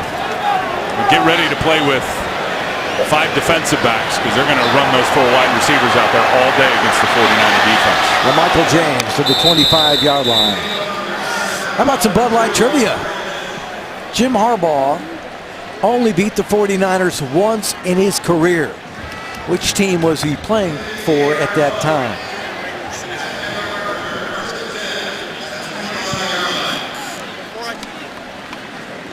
That's an easy one. I'm trying to remember the Chicago matchups we had against San Francisco. I don't think we won any of those. Well, that was a difficult era at that time when the 49ers was... We came in here on Monday night. We were going to the playoffs. The 49ers weren't. They ran roughshod all over us. Scored like 54 points in that game. Josh Johnson, let's see if he can repeat what he did last time. He's going to run with the football across the 30 to the 31-yard line. Picks up about 6 yards. Darrell Gamble makes the tackle for the Chargers. 7:43 and the clock ticking along here in the third. San Francisco 28-0.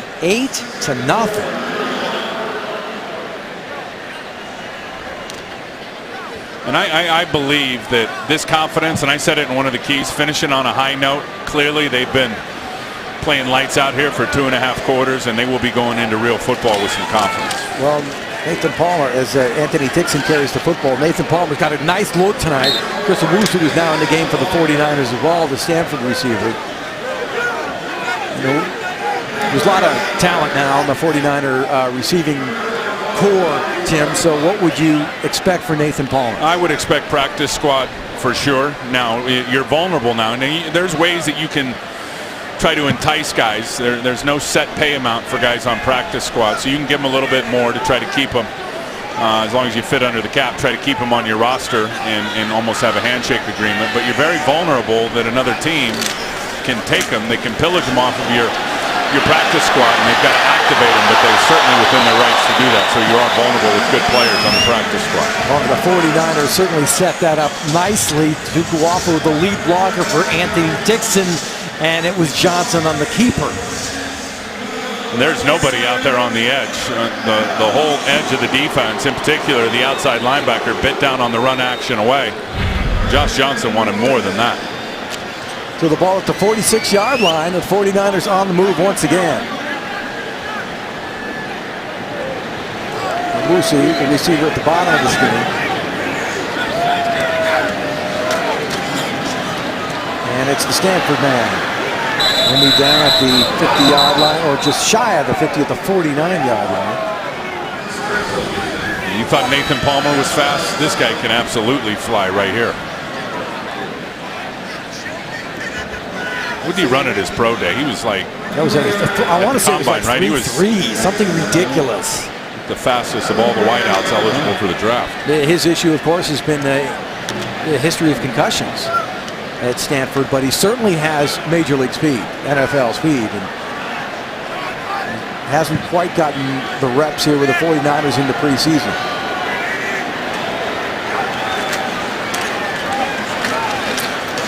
And James, the ball carrier, doesn't quite get to midfield. Excuse me, Cartwright, the ball carrier, his second carry of the day night for the 49ers. Brad Seeley said this week that this guy has a calming sense about him, Tim, a veteran leadership on special teams.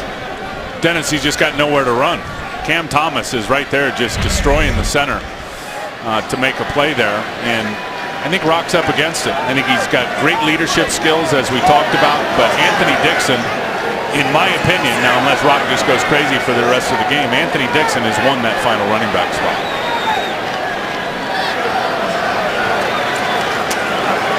Good time for Johnson, and he throws and he completes it. And it's Brett Swain who has the first down inside the 40-yard line. Based on what we've seen here from Josh Johnson, Dennis, he may be making the decision for Trent Baalke for the third quarterback much more difficult than I anticipated coming into the game tonight. It's a terrific throw right down the pipe. 4 minutes now left to go in the third quarter. Niners 2 receivers, Owusu and Nathan at the top, and it's Anthony Dixon who gets inside the 35 to about the 34-yard line. They'll play anybody at fullback. Dennis, you want to play some fullback? The Niners will line up anybody. Michael Wilhoit, the linebacker this time, is lead blocking up inside on the linebacker for Anthony Dixon.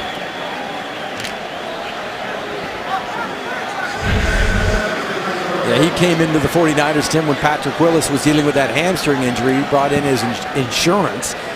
Division II Washburn University in Topeka, Kansas. Now the fullback, Johnson throws. And it's complete out of the backfield. Cartwright inside the 30-yard line.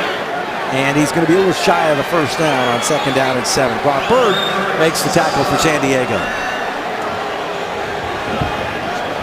You got to love the roster versatility, though, and what Coach Harbaugh does with his players. Offensive guys, you know, that need a break or maybe not fit into a certain situation, bring in a defensive player to play on offense. Pretty awesome. 3rd down and 2. Belichickian-like. Well, nobody does it better than him, right? Maybe Harbaugh at this point. And that's a bad snap, but Johnson able to pick the ball up off the turf, and he's going to run for the first down. Nothing into something. Nice improvisation by the 49er quarterback, and it's another first down for the 49ers.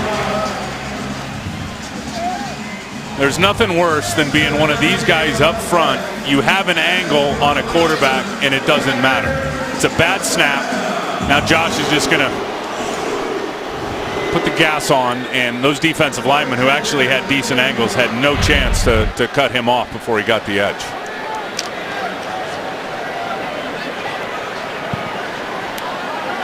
Palmer and Owusu, the receivers. James in the backfield. And it's LaMichael James. And LaMichael able to break that tackle inside the 20. And this is the stuff that we have been hoping to see from the 49er rookie running back. And he got a little taste of it, breaking the tackle, able to get the first down. Can't tell you how good the timing is from the quarterback, Josh Johnson. Look at him. I mean, he does not worry about the rush. It's Cam Thomas, who gets up in his face.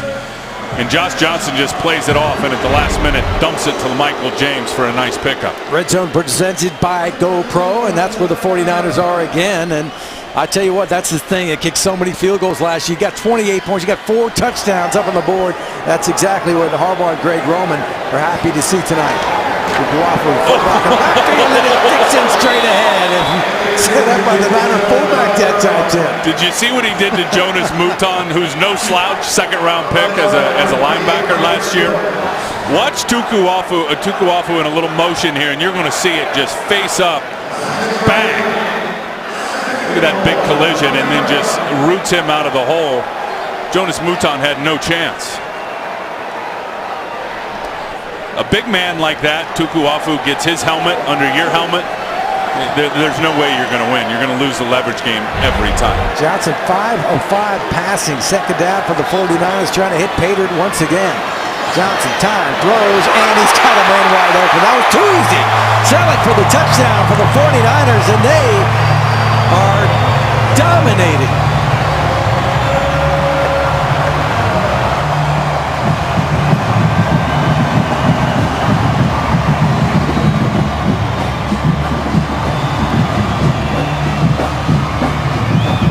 Well, this rookie out of Michigan State has had a good game tonight. Johnson, no incompletions, 3-yard touchdown, 12 plays, 75 yards, 7 minutes and 2 seconds. And you said it, I think Tolzien, who originally thought might have had that gig, it's going to be a tough one now.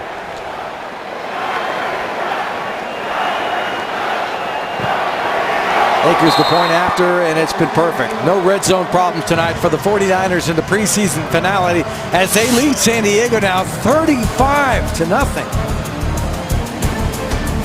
Touchdown, and I firmly believe this play was actually set up on the play before when Mouton, who's right here, got destroyed by Tukuafu. He's not going to let it happen again in play action. Look how heavy he is up on his toes. He's going to come up, take on Selleck. He bites on the play action. Selleck with a very nifty move and slippery just to get around him. Mouton knew it right away with his head up in the air, and Josh Johnson found him. I really believe that play was set up with the devastating block on the play before by Tukuafu, and Jonas Mouton wasn't going to let that happen again. Came up heavy in the run action look. Deep kick. Presley takes it and gets hammered, and the ball is loose. Let's take a look at that trivia answer. Jim Harbaugh only beat the 49ers once in his career. What team was he playing for? Indianapolis Colts. October 15th, 1995, 18-17. There it was. The resurgence of his career with the Colts. Did he ever? You know, he's on the Ring of Honor in Indianapolis at their stadium there, Lucas Oil Field. Is that Ken Dilger, the tight end? That's Odd Plummer, the linebacker with the 49ers. So Jim Harbaugh victorious over the 49ers, the only time in his career. Bit of struggle for the Chargers tonight. Garrett Lee, the intended receiver. It's Harbaugh, the first-round pick by the Bears way back in 1987. The year before, he was that first-round pick. Oh, Garrett Lee, excuse me, the quarterback, is now at quarterback for the Chargers.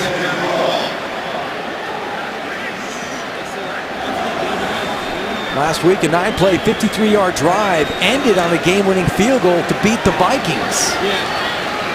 And so he can move this football team. They haven't been able to do it tonight. He's undersized, but the numbers, when you look at Jarrett Lee, they speak for themselves what he's done in the preseason here. And I just wonder if Norv Turner will learn, and maybe he'll learn nothing from letting go of Scott Tolzien last year after a very good preseason, an undrafted free agent. I wonder if he'll think twice about Jarrett Lee, who's, to me, this year's Scott Tolzien for the San Diego Chargers. You see that LSU right there? People are still wondering why he was not brought into the national championship game against Alabama, which the Tigers lost 21-0. It was a mystery. And he completes the pass across the 20 to the 26-yard line to Goodman. Makes his fourth reception, and we have run out of time here in the third quarter. And once again, it was all San Francisco as Josh Johnson absolutely brilliant as the 49ers' fourth quarterback tonight. And they lead the San Diego Chargers 35-0.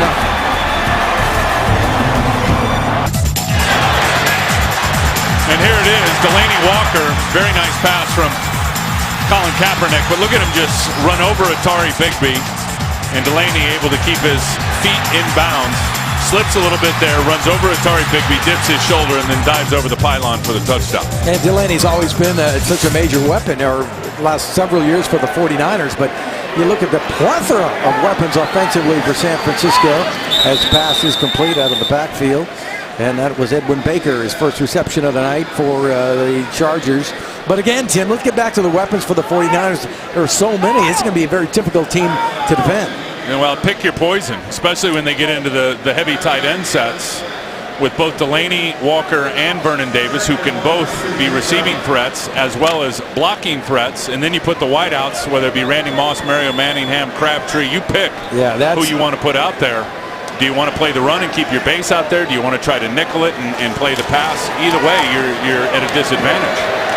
Baker trying to get the first down and does for the Chargers up to the 40-yard line. Well, that's the thing that San Francisco didn't have last year. They didn't have, or last few years, I should say, Tim, is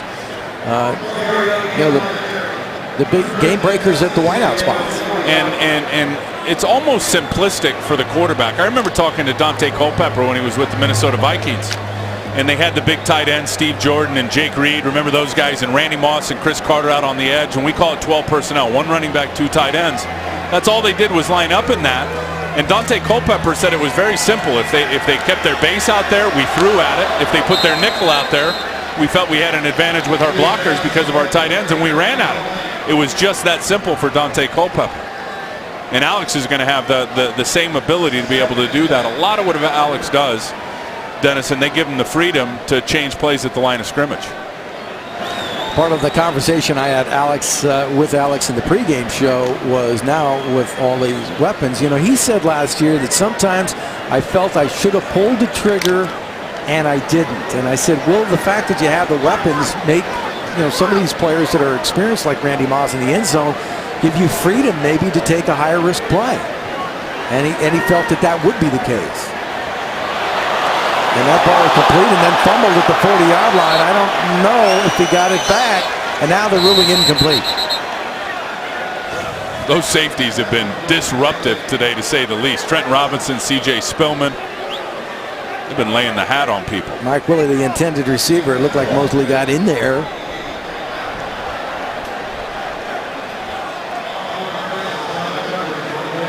And there it is, Trent Robinson with the vicious shot. As Tremaine Brock was also just violent with his upper body. Look at him trying to rip it out and pull at it. Remember I told you earlier, and as coaches, you got to preach that every day at practice. Eddie Donatel, the secondary coach, which has been a huge addition here for Coach Harbaugh on the back end. That's all he talks about. He talks about ripping that ball loose. I remember I took my son to the Atlanta training camp several years ago when he was there as the defensive coordinator. Dennis, he grabbed my son, took him up to his office, and showed him the turnover reel. Said, you got to see this. Eddie Donatel believes in practicing and preaching, ripping the ball out every day in practice, and it's showing up here tonight on the field. Well, sure, and plus 28 last year. Lee, that time, threw the ball behind the intended receiver. He was looking for Spurlock once again. 5 passes defense, 7 hits, 2 sacks for the 49er defense tonight. I mean, nice balance. I mean, great job offensively and defensively. They've turned the turnovers into points. A perfect final game for the 49ers as they get set 10 days away from Lambeau Field. LaMichael James back to receive the punt. And he fumbles the football, and he was able to get it back.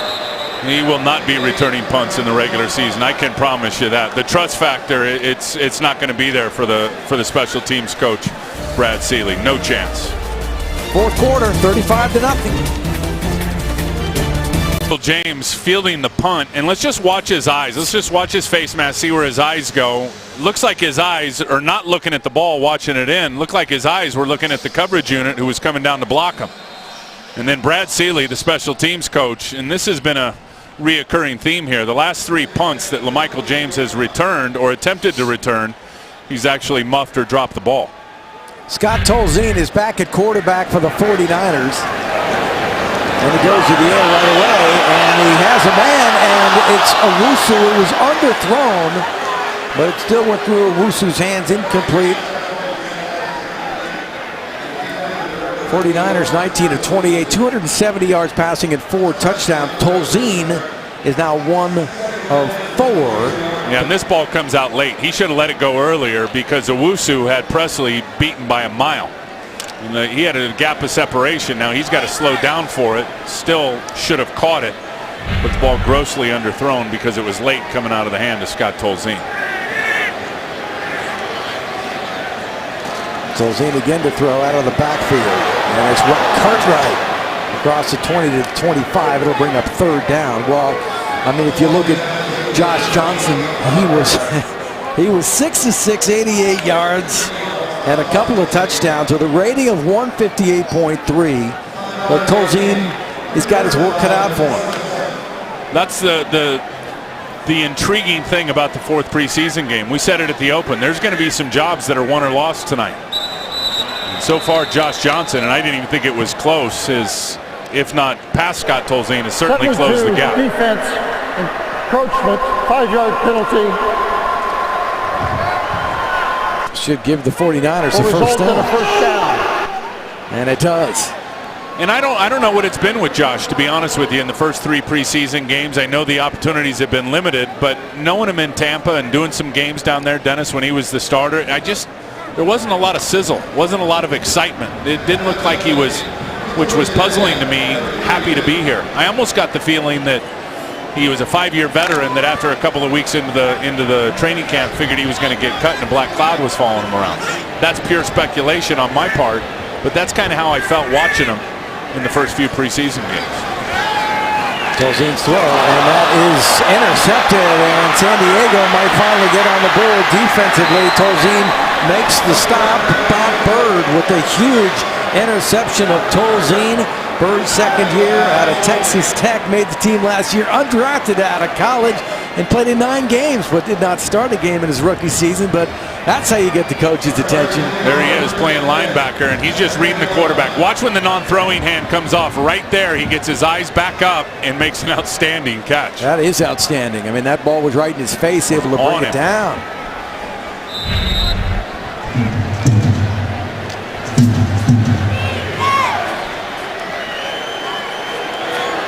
But the Chargers finally have a chance to put some points on the board. Really 35-0. And Lee hands it off.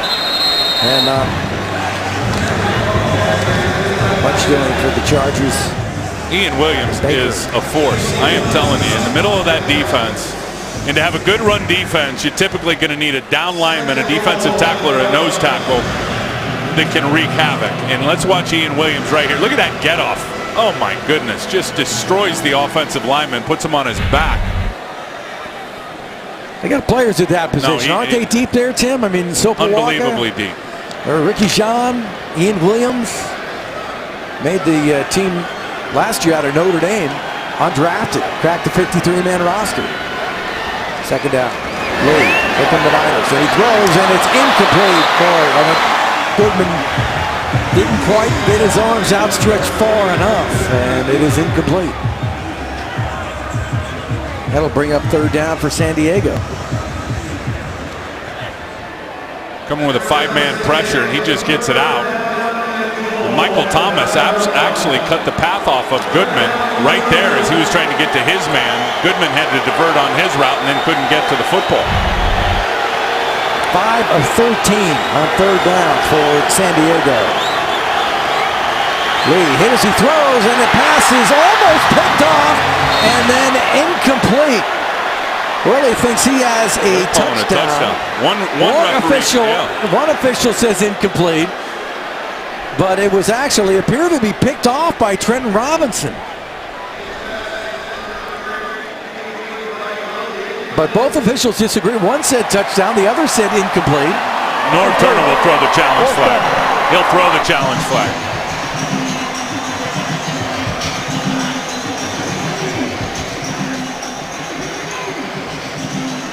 There it looks like Trenton Robinson has it. Now it's up in the air. Let's see if...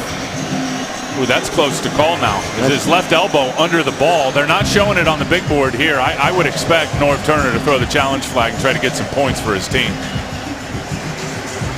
It's difficult to, well, it certainly looks like a touchdown, but Jared Eddy's helmet is incomplete.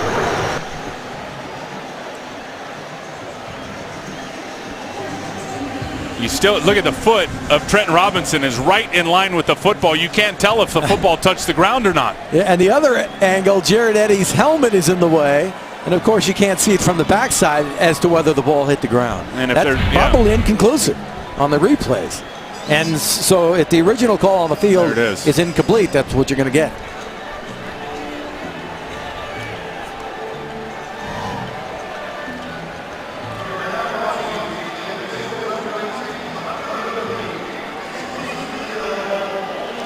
Jared Eddy's head right there, because what you're looking for is the left forearm under the ball as Mike Willie goes down to the ground.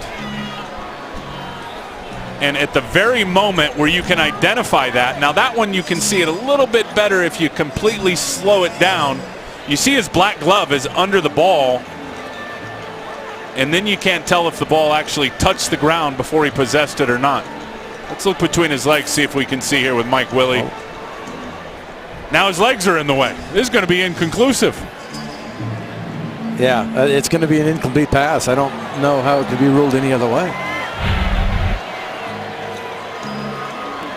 Well worth the challenge, though, by Norm Turner. Absolutely. And Norm Turner, you know, that's a preseason game, but Yeah, they'll take some heat in San Diego for this kind of a finish. A.J. Smith, the Chargers general manager, speaking of the 8-8 finish last year, said that they'd lost their respect in the league and credibility, and he thinks it's an elite team, but they missed the playoffs.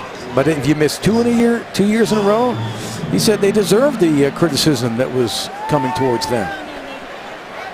And the Chargers actually, Tim, got off to a 4-1 start last year. After review, the ruling on the field is confirmed. The pass is incomplete. San Diego will be called a timeout. 4th down. You know, and that was against the norm. Typically, they've been the slow starters, right? And then they come on strong. Last year, that didn't happen. I know one thing that A.J. Smith did do is only having 32 sacks. He knew he needed to be able to rush the passer better. They're going to score points. When real football gets here, the Chargers are going to score points. So they changed their defensive coordinator. Greg Minuski gone. John Pagano brought in. He's been there actually since 2002. They bring in Jared Johnson. They draft Kendall Reyes. They draft Melvin Ingram in the 1st round.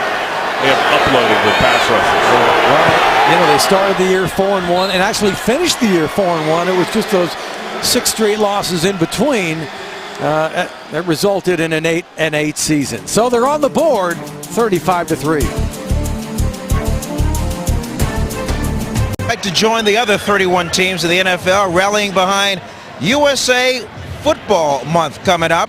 USA Football is an organization to support youth football and education. They got a pretty good program called Heads Up, and it's a program designed to help players learn how to play smart and play safe. Proper tackling, proper technique. So the NFL getting behind USA Football Month coming up. Back upstairs.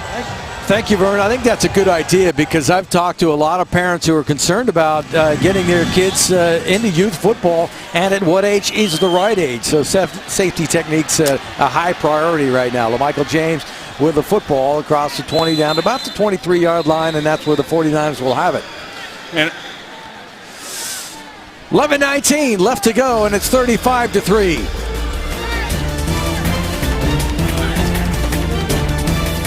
Candlestick Park, and I don't think the battle is over yet. There's 11 minutes, 19 seconds left to go in this preseason, and I don't know what the situation was before the game, but Josh Johnson has worked himself into the conversation as he has had a brilliant football game tonight. He came in relatively early in the 3rd quarter and has been nothing short of spectacular.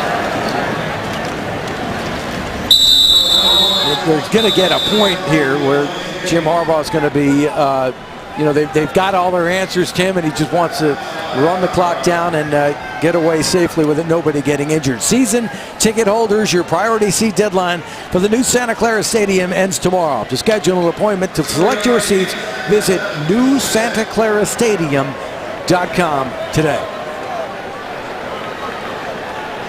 Pick of a 2, 2nd down and 8. Tellep, the man in motion. And the throw, and he's got the tight end near the 40-yard line for a 1st down. He is having a nice game for himself. on the quarterback, Josh Johnson, just putting it right on the money. And just a crossing route. And again, you look at the man coverage. Shallow crossing routes versus man coverage underneath is the way to attack it. Josh Johnson was all over it. The ball comes out on time.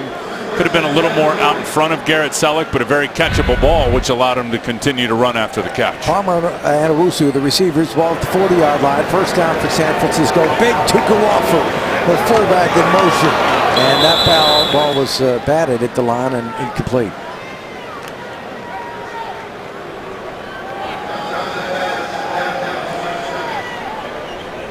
Logan Harrell there, who the rookie defensive tackle out of Fresno State, who appeared to get a handle on football. He had 18.5 sacks as a Bulldog. And he was double teamed all the time down there, Tim. But he's 6'2", 275, and that frame, the reason he was unlikely overlooked in the draft. Going deep downfield for Owusu, the Stanford man, overthrown, incomplete, good coverage that time defensively by Gregory Gatson. And good protection. LaMichael James, and one thing you got to do as a 49er running back is you've got to be able to pass protect. And watch LaMichael James end up chopping the defender down.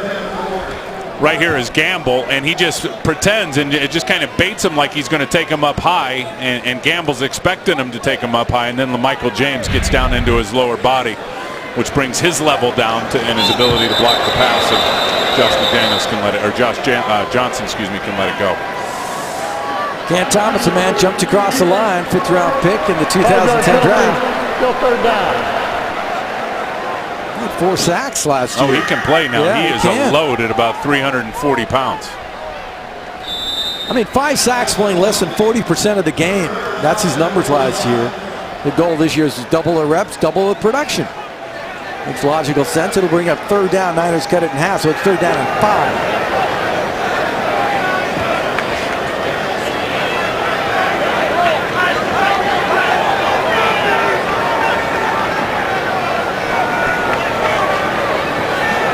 Quick over the middle, incomplete. That was in Palmer's hands. I mean, that was second straight time the 49er quarterback walks up to the line of scrimmage and sees that bump and run coverage, and once again Palmer able to slip underneath but drop the football, and it'll bring up 4th down. And Josh knows that could have been a better throw. Certainly one that was catchable, but you want that out in front, and he really tattooed his back shoulder with it, and Palmer had to reach back for it.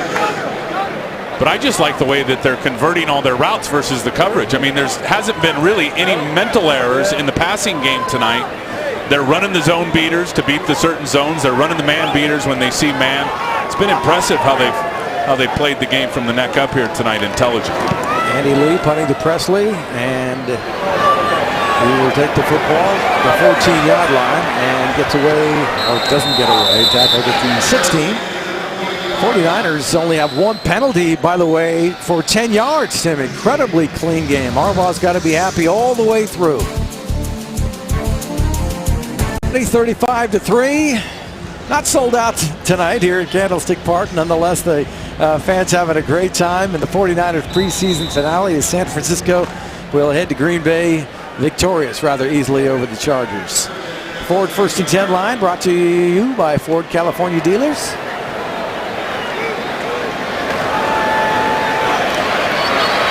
Goodman pushed out of bounds by Tremaine Brock after a gain of about 4 yards. You know, Tremaine Brock has been under quite a bit of criticism over the last couple of games. Corner here for the 49ers. I think if you compare him, and I know it hasn't been good in terms of his ball skills and making plays here the last couple of games in the preseason. He was actually in good position on most of those plays. But you compare him to a lot of 5th corners, and that's what he is here for the 49ers, cornerback number 5 to teams around the league. You love having him on this roster. Nothing doing that time. Aloma Francis with the tackle. Don't forget to watch Game Day Sunday night, and it's a great one Sunday night. 11:30, Don Nelson in studio, and he's going into the Hall of Fame. Very well-deserved Hall of Fame, winningest coach ever in NBA history. Won, I think, 5 championships as a player with the Boston Celtics. But you ever seen Don Nelson? You got to watch Sunday night. It's fantastic stuff. You and Nelly hanging out Sunday night? Oh, he is the best. Tackled immediately. You mean there's a coach that likes you? There's really a coach that likes you? Okay, there have been a couple of I'm just messing with you, bro. Tim, what can I say? Michael Wilhoit makes the tackle. I don't know if Mike's watching tonight from wherever he is.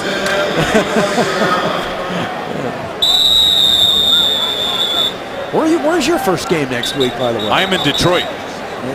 For fans who probably don't know. Yeah. Tim Ryan is a network broadcaster for Fox, and that'll be fun because San Francisco was challenging, ruling on the field, but the runner made the line to gain. Because the Detroit Lions are an awfully good football team, and they're going to, 49ers are going to face a test with them in week 2. You know, I just mentioned in Tremaine Brock. Do you think Detroit would love to have them as have him as their 5th corner? I guarantee you he'd be 3, maybe even 2 for the Detroit Lions. They are all about offense, pass rush on defense. They've got problems back in the secondary, but they're going to be a good team. They'll be here week 2. That's right, in a primetime game. That's a 5:20 game. So here's the controversy.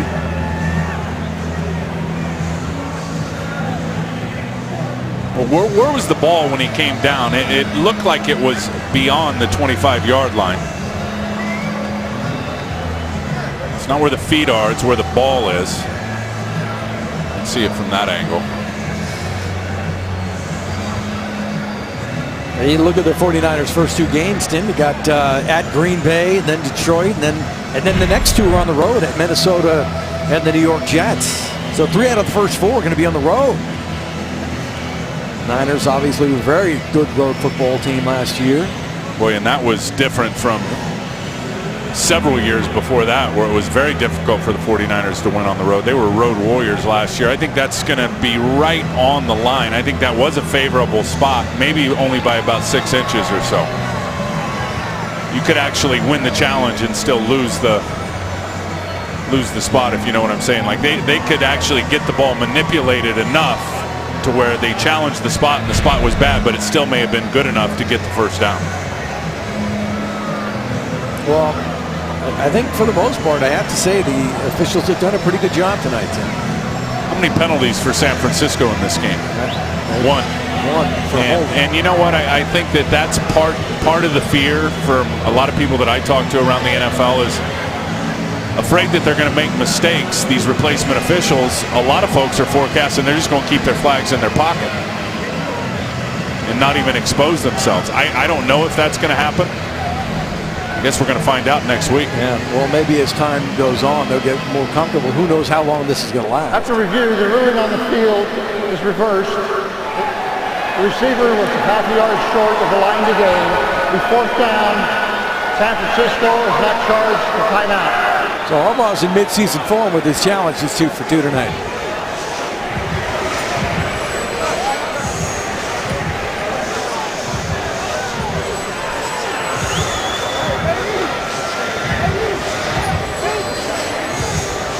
How long would it take? Let's say hypothetically that this situation goes on. How long before the officials are able to get up to the speed of the NFL? I think it's impossible to expect them to be, and I know the other guys, the real guys, make mistakes. I think it's impossible to think the quality of work by these replacement guys, even for a whole season, will be up to par with the real referees. It's unbelievably hard. And Michael James again, a muff punt, able to get this one back and get something out of it, but the 49er rookie struggles on the punt return game continue for the 49ers tonight. He's just drifting and he's reaching. We saw it in Houston. It's almost like playing center field in baseball, Dennis. You've got to just get back and you've got to get under the ball. Sometimes you've got to read the trajectory off the foot of the punter just to get a head start on where it's going. You can't drift, you can't reach. See, he's going to do both here. He's drifting and reaching. Those are two mistakes that he's going to have to get worked out. And I said it earlier, there's no way he'll be returning punts when the real season gets here. Even if Ted Ginn can't go with his ankle injury, you'll see Kyle Williams back there again returning punts for the 49ers. And at what point does that become a confidence issue for him? Probably already is. Scott Tolzien, the quarterback for the 49ers. Ball at the 21-yard line, 7:50 left to go in the football game. Tolzien, play action, has time and he throws, and it's for Michael James. And that was a nice move by the 49er rookie. Too nice move. They turn that into a first down up at the 35-yard line. Well, that'll build your confidence. Take a look at what he did in Oregon, and Jim Harbaugh saw this up close and personal. He just destroyed Stanford and everybody else for that matter. You know what he does is he sets up his cuts so well. Like, he's not going to cut 10, 12 yards away from a defender. He's going to run right at him. He's going to make that guy paralyzed in space and get about 3 yards from him, and then stick a foot in the ground and attack the opposite shoulder, and they got no chance. It's very comfortable in that situation. Tolzien under pressure, look out, and down he goes. And he was tackled by Bront Bird. Have a game, Bront Bird. He had the big interception. Now the sack on Tolzien. They'll bring up 2nd down and long.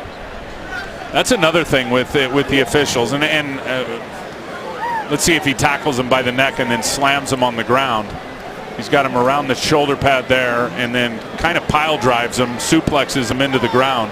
A little extracurricular. That's one thing that I would be worried about with these replacement officials is the quarterbacks. I have seen guys just getting whacked in the preseason with no penalties getting thrown. Well, you mentioned that on the opener against Minnesota when Alex was taking a couple of hits. It could have been interpreted as late hits by the regular officials.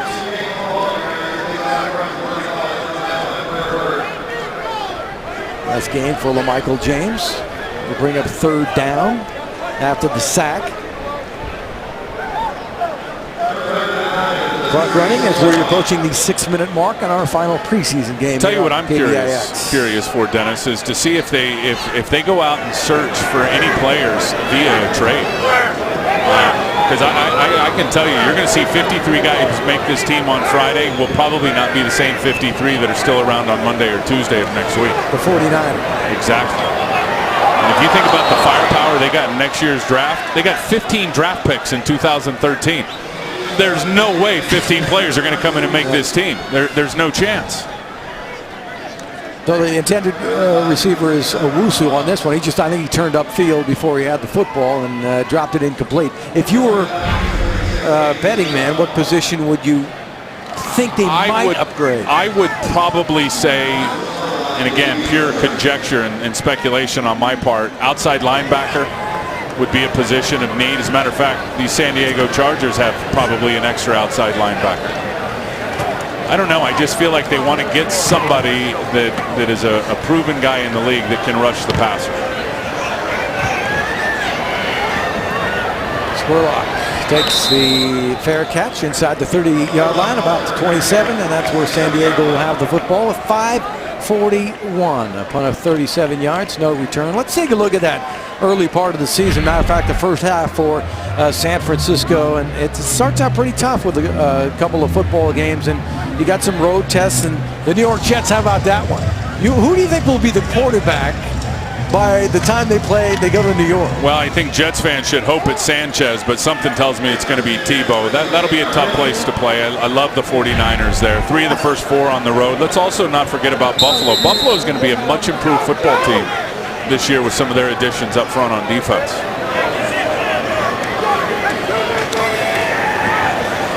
He's got man-to-man down there and is incomplete. Boy, Brock was able to close and knock that ball away from Willie at the last second. 49ers are just all over it tonight in terms of knocking the ball out, when to reach a hand in there, when to break the arms down to the receiver. And Tremaine Brock just perfectly, he never even turns back and looks at the ball. He's almost like he's in a jog behind Mike Willie, and as soon as Mike Willie's eyes got big and he reached for the ball, Tremaine Brock just reached right up in between his hands and popped it out. 2nd down and 10. Play action lead, under pressure, throws incomplete. 49ers brought it that time. Masafilo, we've mentioned his name a couple of times, and he forced that incompletion.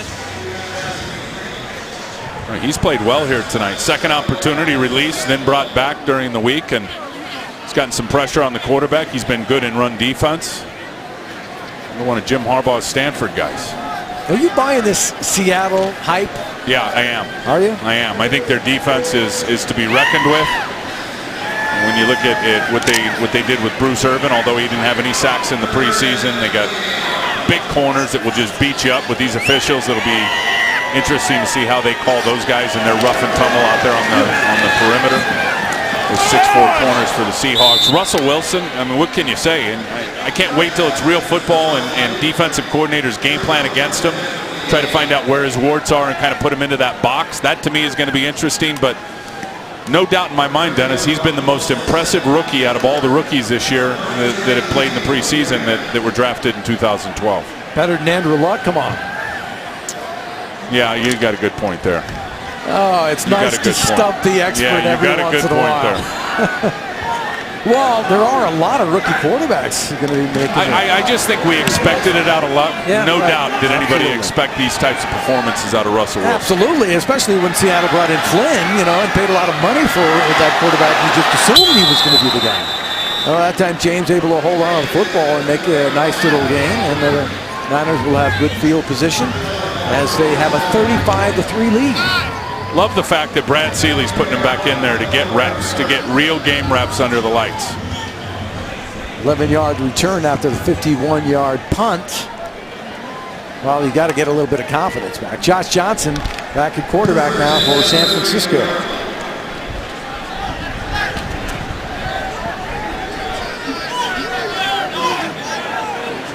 Anthony Dixon in the backfield for the 49ers, and Dixon is the ball carrier. And Dixon just, he is moving the chains right there.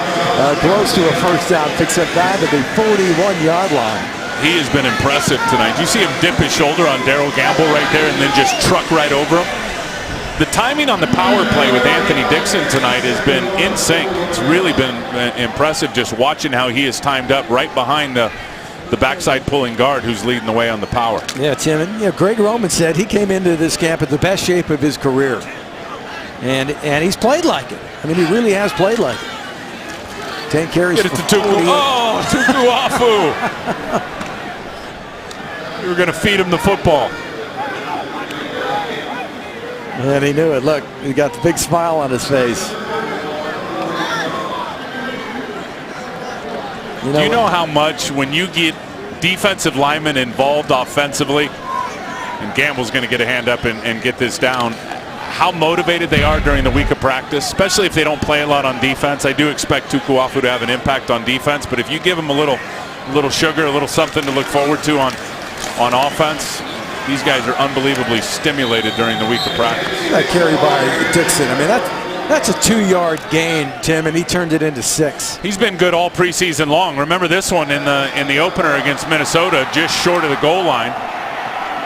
He's been impressive out of the backfield as a receiver. This is the big touchdown against Denver, trucking over guys, being his own best blocker, which means he's breaking tackles. That's his 11th carry of the game. Cartwright had only 2. Anthony Dixon, under fire, has won himself a roster spot. Good for him. And Dixon again. Now, my question for you would be, if Dixon has won the roster spot, in your opinion, why would he? Why wouldn't be Cartwright in the game at this point? That's a good question. And obviously the cynic would say maybe they're propping him up for a trade, Anthony Dixon, and through other teams can get a real good look at him. There's a lot of teams, Detroit being one of them, that could use a backup running back. But I don't think that's the case. I think they gave him a vote of confidence this week, and I think it was genuine, just kind of based on some of the conversations I've had with some of the guys. So. Look at Rulin now. Is that Rulin in the backfield as the fullback? And Musu, the intended receiver. I'm telling you, they'll play anybody at fullback for the 49er offense. Gamble over there on the coverage for the Chargers. 3:08 left to go in the game.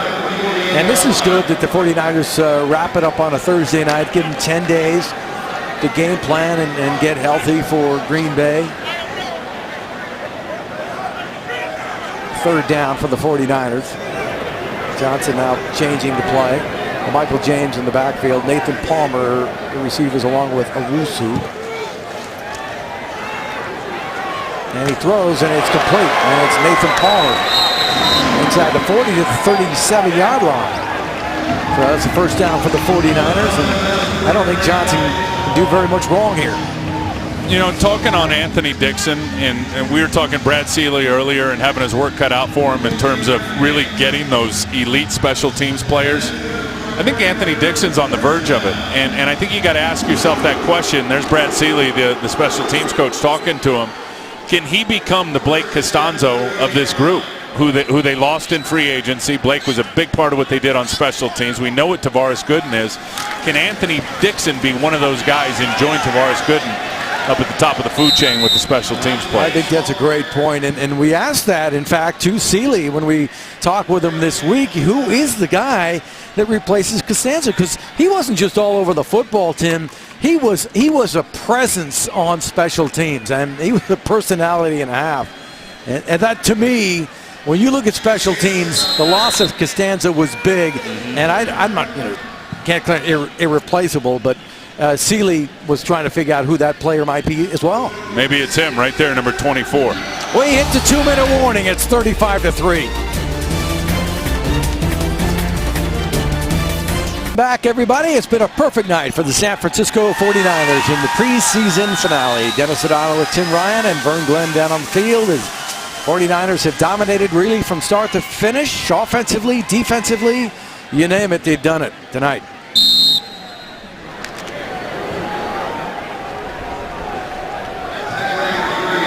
Second down and 4 for the 49ers. Ball placed at just outside the 31-yard line. Johnson remains at quarterback for the 49ers. Palmer, the receiver, in motion. Here come the Chargers. And Johnson, this is what he can bring to the table as well. And he's been bringing an awful lot. Inside the 10 to the 5-yard line. Brandon Taylor is the man who finally stopped him from going into the end zone. I don't think there's anything that Josh Johnson hasn't done tonight. Well, he wanted Nathan Palmer. You're going to see him on a crossing route right here, but Mouton's going to take him out. You see that? So now he's not going to be able to get down to there. And now he just turns on the wheels, and Mouton, who was out there trying to turn him back in, just fell down, and Josh doesn't get touched till he gets down to about the 12-yard line. 4 rushes, 51 yards. I'd be curious to see what Jim Harbaugh wants to do here with the clock at 1:10. Someone first touched him at the 12. Now he ends up all the way down at the 5.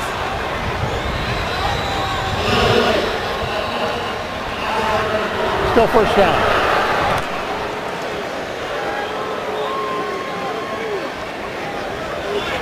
Well, he's not perfect after all. There's your GoPro red zone tonight for the 49ers, and it's an area of concern last year for San Francisco. It has not been tonight.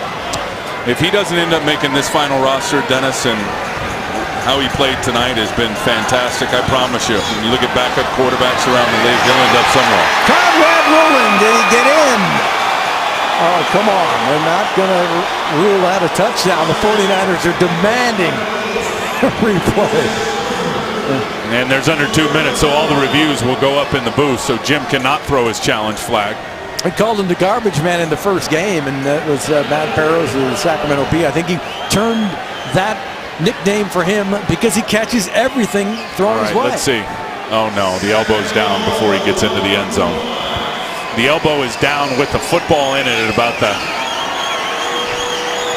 4-inch line.